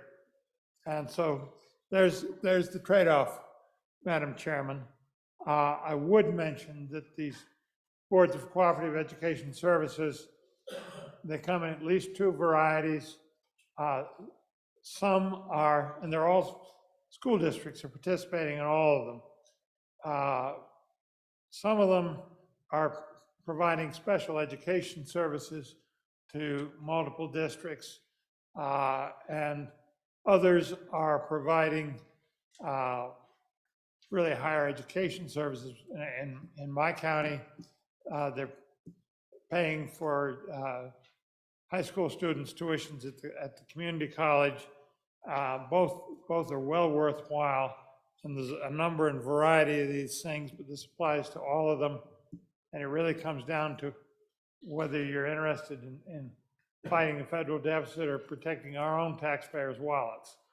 And Madam Chairman, the majority thought that protecting our own taxpayers was worth it. So we urge adoption of the bill. Thank you, Senator Scott. Any discussion? Seeing none, are you ready for the question? All those in favor of Senator Scott's motion that when the Committee of the Whole rises to report, it do so with a favorable recommendation of House Bill 31, say aye. Aye. Those opposed, no.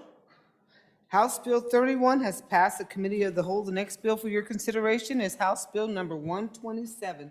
Would the reading clerk please read the House bill? House Bill 127 engrossed, Healthcare Facilities and Clergy, sponsored by Representative Angelos, an act relating to public health and safety. Was referred to Committee number 10, which returned a committee recommendation that it do pass. Ayes, Senators Baldwin, Barlow, Bouchard, Dockstader, and Hutchings. Senator Baldwin, Chairman. You've heard the reading of the House bill. What is your pleasure, Senator Baldwin? Thank you, Madam Chairman. I move when the Committee of the Whole rises to report it, do so with the recommendation that House Bill 127, Healthcare Facilities and Clergy, do pass. For an explanation, I turn to the front of the room to our good senator from Senator Barlow. Thank you, Madam Chairman. So, ladies and gentlemen of the Senate, what you have before you is, I suppose, a lesson we've learned in the last couple years about the importance of faith in our healthcare system. And as many of you know, in this last couple years, we've had challenges in our healthcare system with our providers, our doctors, our nurses. They've worked hard to keep us safe. But there's also another group of folks in our communities that work so hard to lift us up in spirit and in prayer, and those are our clergy. And some of you are also familiar that we had challenges with some of those clergy being allowed into healthcare facilities during this public health emergency. So this piece of new legislation, it's a bill to create the right for a patient within a healthcare facility to have their clergy visit them and counsel them, maybe hopefully not provide last rites, but there were several members of my community, or at least one we know of, that didn't receive their last rites because of restrictions that came during the pandemic. So the bill is very straightforward, ladies and gentlemen. What it does is it lay out what a clergy member is. Obviously, we have definition for healthcare facility, and then it says that no healthcare facility can deny or prohibit a resident or patient from the requesting and their clergy member be able to visit them. Now, this is subject to reasonable precautions, such as personal protective equipment and those type of things. So this is something that I think we certainly learned, the importance of the faith community and having those folks by our sides in times of need. We had a unique, I guess, experience with the pandemic and the health emergency, and there were differences in the way different facilities handled this. So what this bill says is we're setting a standard statewide so that you can have the clergy come and spend time with you, counsel you, pray with you while you're in the facility. So, Mr. Chairman, the only thing that our colleagues in the House did, and why you have a green copy, is they made it effective immediately. So the bill is as it stood when it came from the other side, with the exception that it's important enough that we begin soon. So be glad to stand for any questions. Thank you, Madam Chairman. Thank you, Senator Barlow. Any questions? Senator Rothfuss? Thank you, Madam Chairman. I do have a question. I'm going to refer to another piece of legislation just because I want coherence between the two, if that's okay, Madam Chairman. Yes, sir. We had another good bill come through here. I assume it's still going forward, that related to family members and their access rights, and it had some protections and provisions in place on that piece of legislation. It's a similar piece of legislation. And my only question about this bill is, are the two consistent in the way that they accomplish the task? And again, it might not be something for us to consider at this point, depending on the status of that other piece of legislation. But if that's still out there, have we looked at the consistency to make sure that as we're amending statute, we're kind of getting a cohesive plan there? And if that turns out not to be relevant, I'll just visit with it later. Thank you, Senator Rothfuss. Senator McEwen? Thank you, Madam Chairman. I'm assuming Senate File 80. That's actually been assigned to Judiciary over on the other end of the hall. And they do go hand in hand, but they are not the same bill. This one deals solely with just clergy. However, the requirements for family members and other are pretty much the same language, in that the hospital can determine the hours, number of visitors, the requirements for protective equipment. And Senate File 80 deals with all the time, not just during pandemics. And I'll let you read this one and make your own judgment on that. But they are consistent and they do go hand in hand, and I think they complement each other. Thank you, Madam Chairman. Thank you, Senator McEwen. Senator Pappas? Thank you, Madam Chairman. Just one question. Does this fly in the face of any federal regulation out there? And does it put our healthcare facilities in a position where they have to make a decision one way or the other? You know, we've seen it on in other things, and just I like the bill, but I just wondered if anything out there is flying in the face of any federal regulation that would put our healthcare facilities in a dilemma. Thank you, Senator Pappas. Senator Kinski? Thank you, Madam Chair.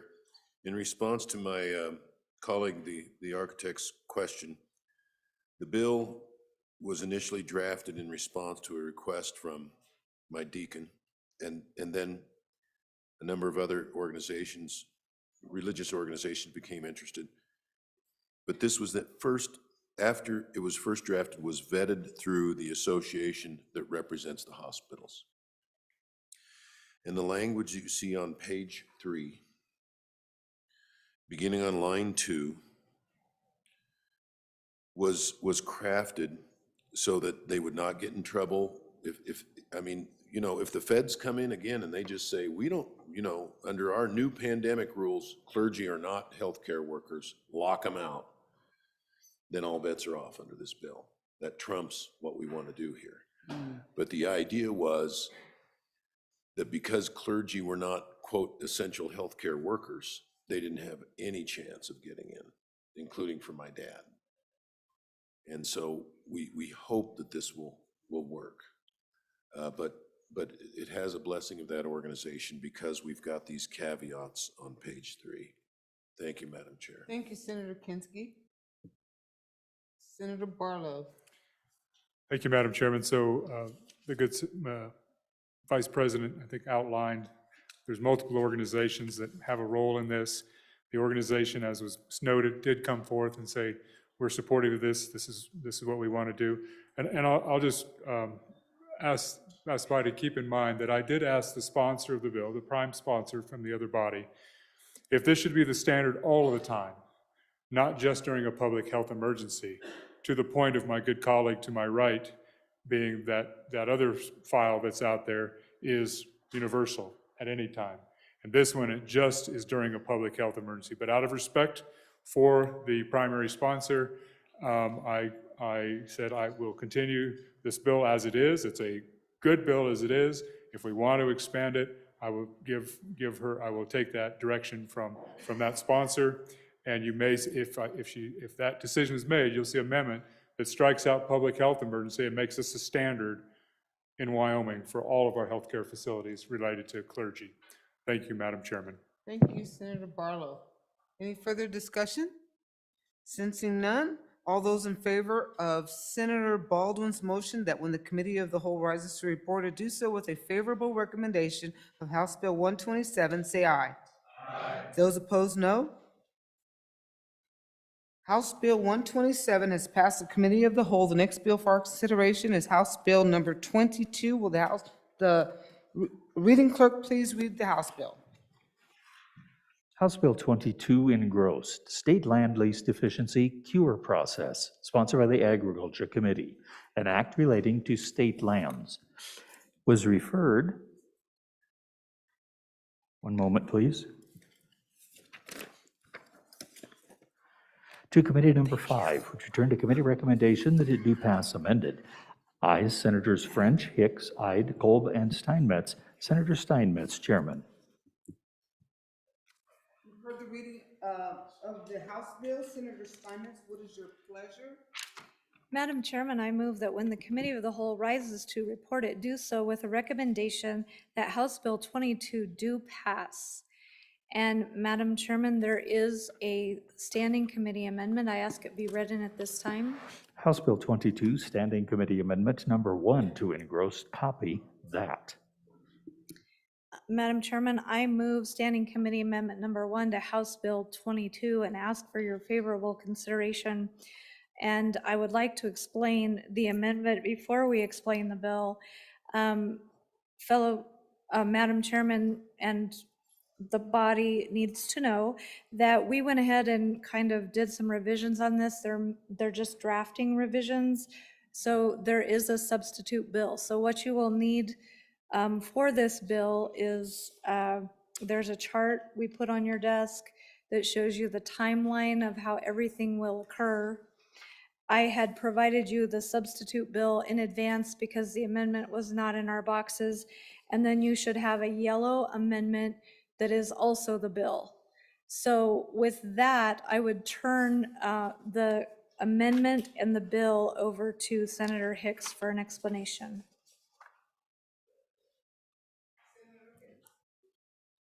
Senator Hicks. Madam Chairman, so I will be working off substitute number 1. This is now the bill now. So if you want to pick that up, and I'll walk you through that, Madam Chairman.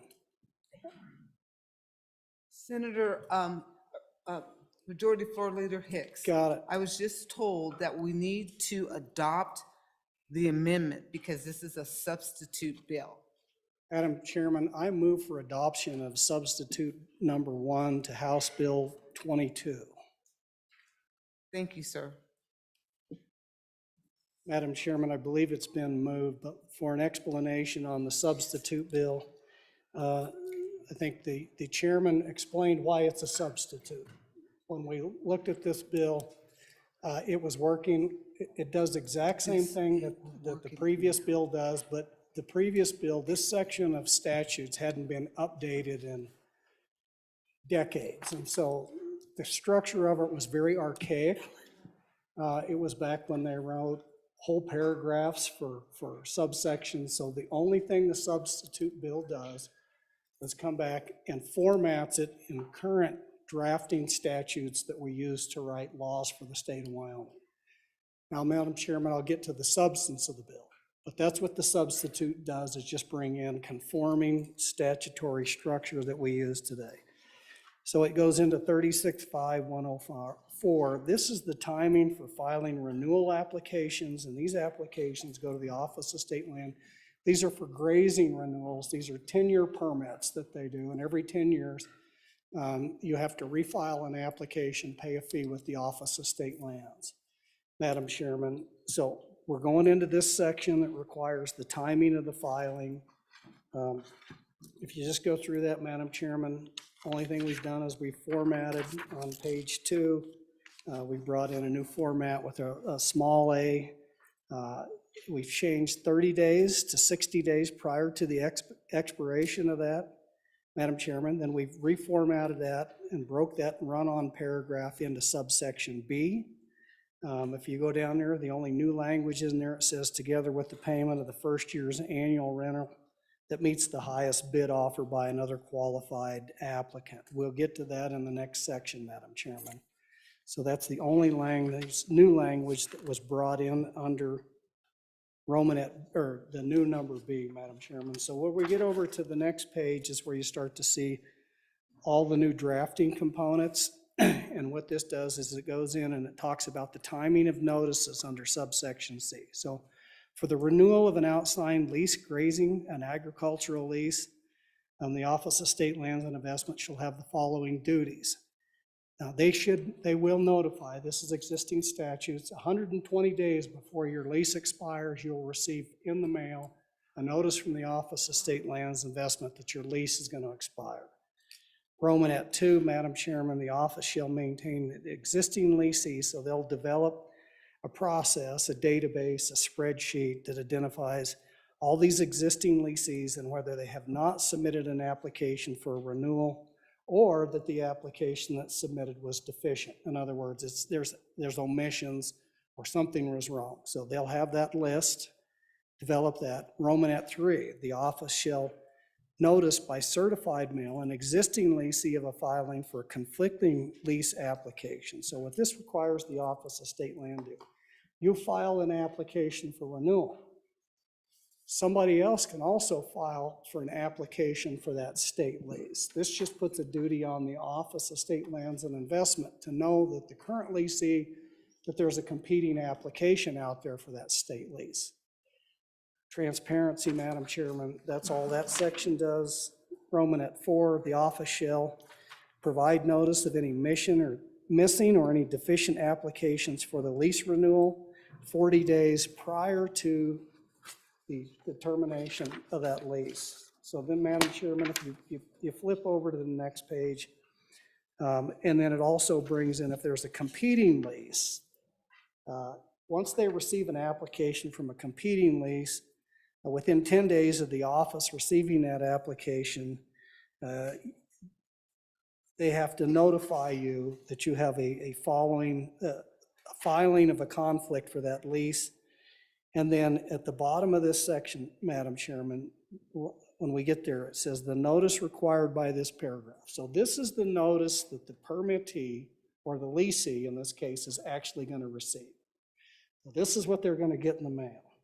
It'll be made by certified mail unless another equally effective alternative form of delivery is approved by the office. In other words, some people may prefer email or some other alternative forms under subsection B. If there is deficiencies, they will identify those deficiencies in that notice for application of lease renewals, or provide notice that the application renewal has been filed and upon which the lease renewal application is due. So that's just a notice to tell you, you better have all your paperwork in here by this time. Subsection C, Madam Chairman, just brings in that it has to be the provided, if the leasee has not provided that information, the notice will say that after 30 days, a receipt of notice to file a lease renewal and all remedies or deficiencies, they get noticed again in 30 days prior to expiration of that lease. That's what subsection C does. Madam Chairman, you go over to D. This just says the leasee not less than 20 days from the recipient of the notice to file a renewal application that remedies of all deficiencies of the renewal application after the filing of a conflict lease. This is again where you have your lease renewal application in, somebody else files a lease application. It just provides that leasee 20 days from the receipt that notice, Madam Chairman, that application has been filed. So that's the second notice that they send out. Madam Chairman, subsection E just says that provided notice that the leasee's failure to submit, again, this is the notice that they're going to read. If they haven't renewed their application or remedied any lease deficiencies and the application expires, the lease will become vacant upon that time. That's what that subsection does, Madam Chairman. We get into 36.5.109. This is failure to pay. This is when a leasee may have an application in there, but forgot to submit a check, which currently that would be a null and void application. And this just sets a process up that says, upon notice provided 60 days prior to the anniversary date, if you haven't submitted that, you have to submit that payment also. It just cleans up the language there with what we currently do. It's not the director, it's the State Lands and Investments Office. That's all that new language does. It says may be canceled if the rent and the late fee is not paid, Mr. Chairman. That's what the bill does. Stand for any questions. Thank you, Senator Hicks. Senator Rothfuss. Thank you, Madam Chairman. And my apologies, I'm not particularly familiar with the existing process that this changes. But what strikes me about this process is it seems like there's probably 10 certified letter sent out per lease under all circumstances. I mean, it's kind of amazing the number of certified letters that are sent out just on a standard process, even if there isn't delinquency. And I guess the question I have is, first of all, what's the cost of that? I don't know how many leases there are, but this seems pretty exceptional in the number of certified letters we send out. Second of all, was it discussed just doing something like providing a little bit of a grace period? This is more like delinquent taxes as an example where they just send you your bill on property taxes. They assume you'll pay your bill. And then if you don't pay your bill, then you get the angry letter that says, hey, you should pay your bill. That seems like a lot less certified letters sent out if you're only sending out in the event of delinquency. So is it already structured this way, Madam Chairman? This seems very paternalistic. It seems like we're apologizing for having to be billing. We're apologizing. We're sending out a note. Hey, don't forget, we reminded you once. We're going to remind you again. And it'll probably only be 3 more times that we'll remind you that you're going to have to pay your lease payment. Otherwise, we'll send you a warning. How is it done now? And is there a simpler way to do this, recognizing presumably that most leaseholders will simply pay their bills on time and will know, in fact, when their lease is about to expire and take corrective action? Senator Steinmetz. Thank you, Madam Chairman. Well, all good questions. One of the problems with this statute that we're trying to correct is when a payment is made is incongruent with when a lease expires. And so actually, when the lease expires, they have to pay 60 days before the lease expires. And so they're on the timetable of renewing the lease, and the expiration date is different than that. And then the department didn't have any flexibility because it was so statutorily defined that they didn't have any wiggle room to remedy that.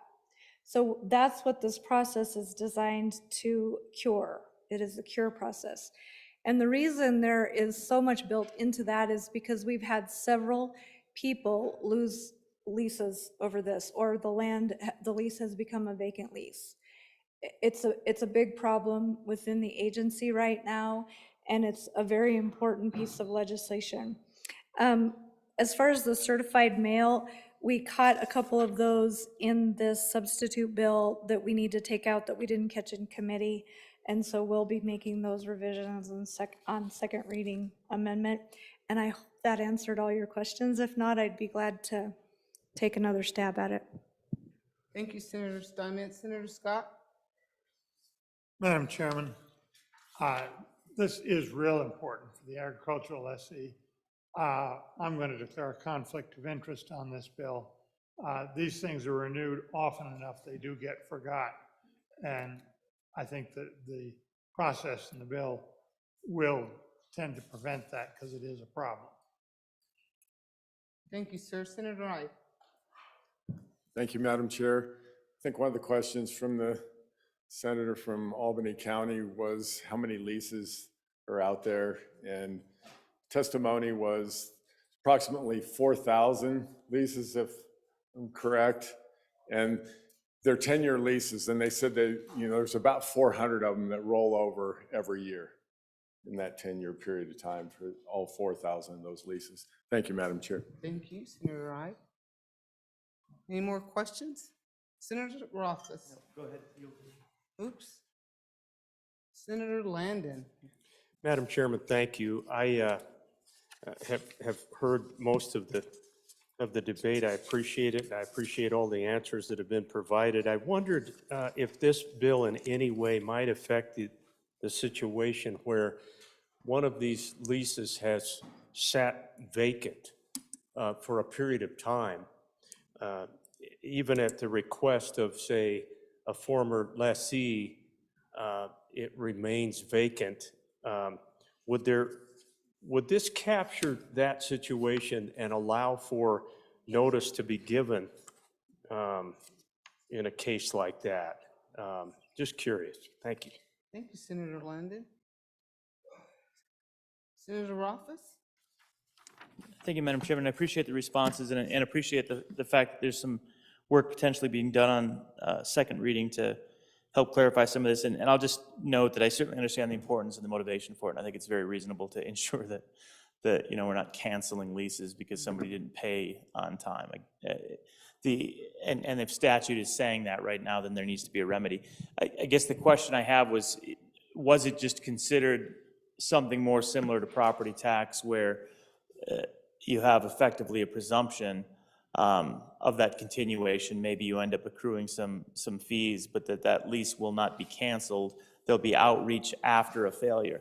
And why I say that, Madam Chairman, is that the bureaucratic requirement of only having to address those that are late versus the bureaucratic requirement of having to go through all, it sounds like from the good senator from Natrona County, I now have a caseload of 400 a year versus maybe there's 10 that are actually filing late. We want to remedy the 10 and make sure that they're being held harmless. We provide them with opportunity to make themselves whole.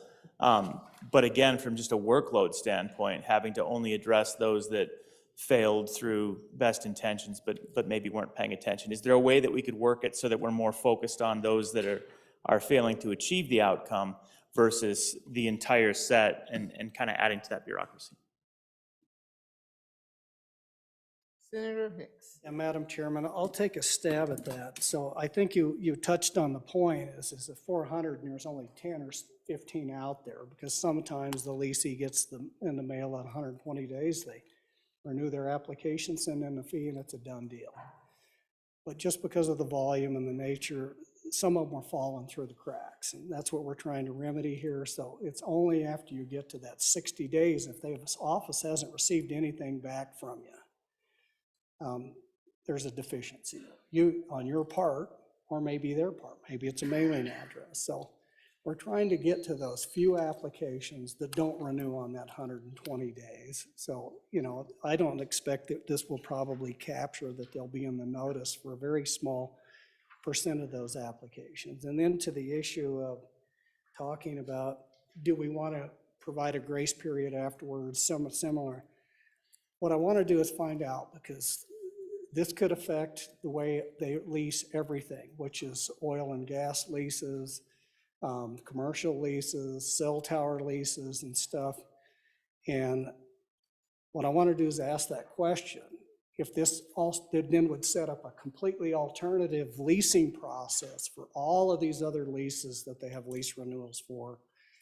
My guess is this may be similar, but we'll find that out, because certainly we don't want to start creating multiple different leasing processes that then everybody wants to come in and do something. I would think it would add extreme complexity to the agency to do that. So we'll get that question for the minority floor leader by the next reading.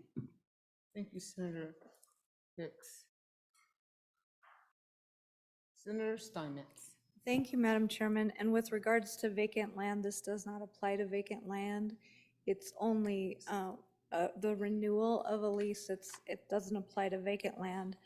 I would draw your attention to this chart. It tells you a lot of how the process works, and it gives you each breakdown. So at 120 days prior to the lease expiration, the existing lease renewal application period opens, and so does the conflicting lease application period open.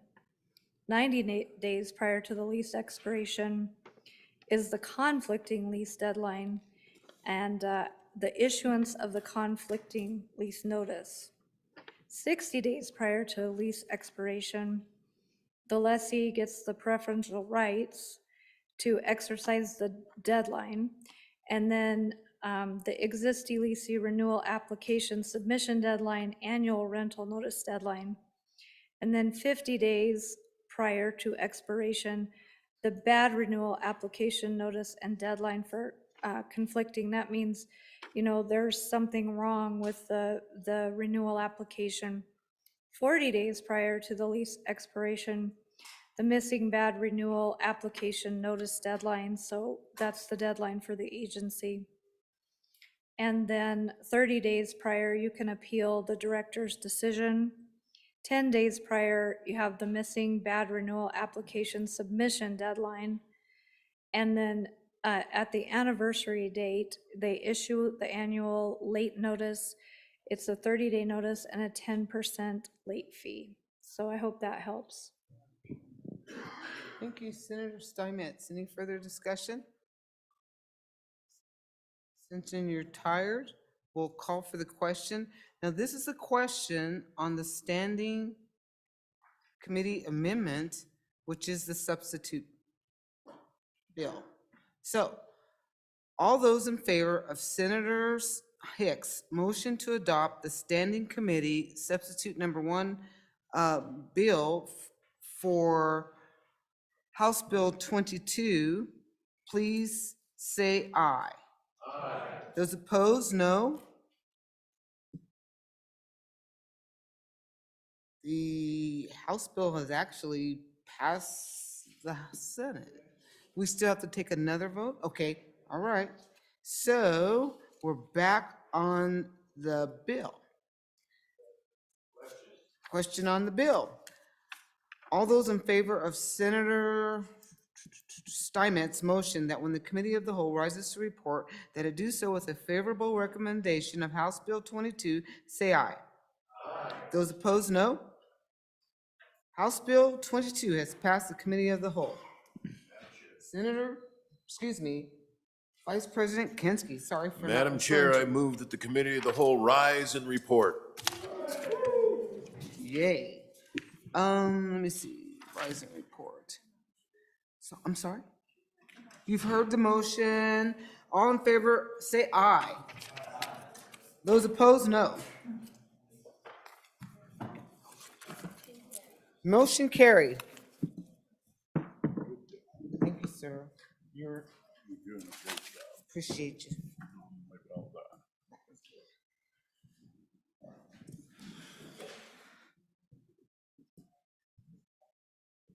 Randy, we have any reports? We got that.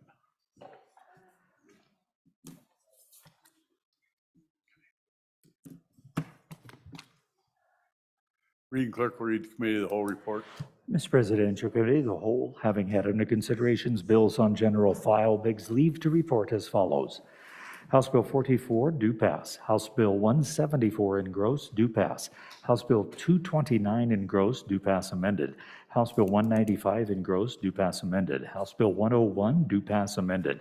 House Bill 118, engrossed, do pass amended. House Bill 165, do pass. House Bill 27, do pass. House Bill 180, engrossed, do pass amended. House Bill 31, do pass. House Bill 127, engrossed, do pass. House Bill 22, engrossed, do pass amended. Senator Hutchings, Chairman. Senator Hutchins.